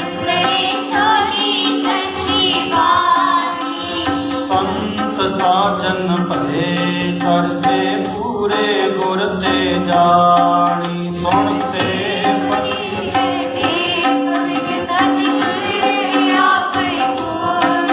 ਬਿਨਵੰਤ ਨਾਨਕ ਗੁਰ ਚਰਨ ਲਾਗੇ ਵਾਜਿਆ ਨਹਦ ਦੂਰ ਸਲੋਕ ਪਵਨ ਗੁਰੂ ਬਾਣੀ ਦਿਵਸ ਰਾਤ ਦੁਇ ਦਾਈ ਦਾਇਆ ਖੇਲੈ ਸੰਗਤ ਜਗਤ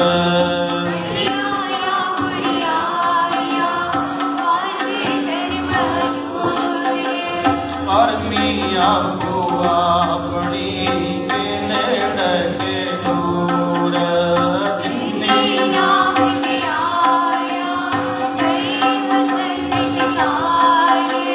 ਨਾਨਕ ਤੇ ਮੁਖ ਪੂਜਲੇ ਕੀਤੀ ਛੁੱਟੀ ਨਾਲ ਜਿਨੀ ਨਾਮ ਧਿਆਇਆ ਨਾਨਕ ਤੇ ਮੁਖ ਪੂਜਲੇ ਕੀਤੀ ਛੁੱਟੀ ਨਾਲ ਜਿਨੀ ਨਾਮ ਧਿਆਇਆ ਗਏ ਮਸਕਤ ਕਾਲ ਨਾਨਕ ਤੇ ਮੁਖ ਪੂਜਲੇ ਕੀਤੀ ਛੁੱਟੀ ਨਾਲ ਵਾਹਿਗੁਰੂ ਜੀ ਕਾ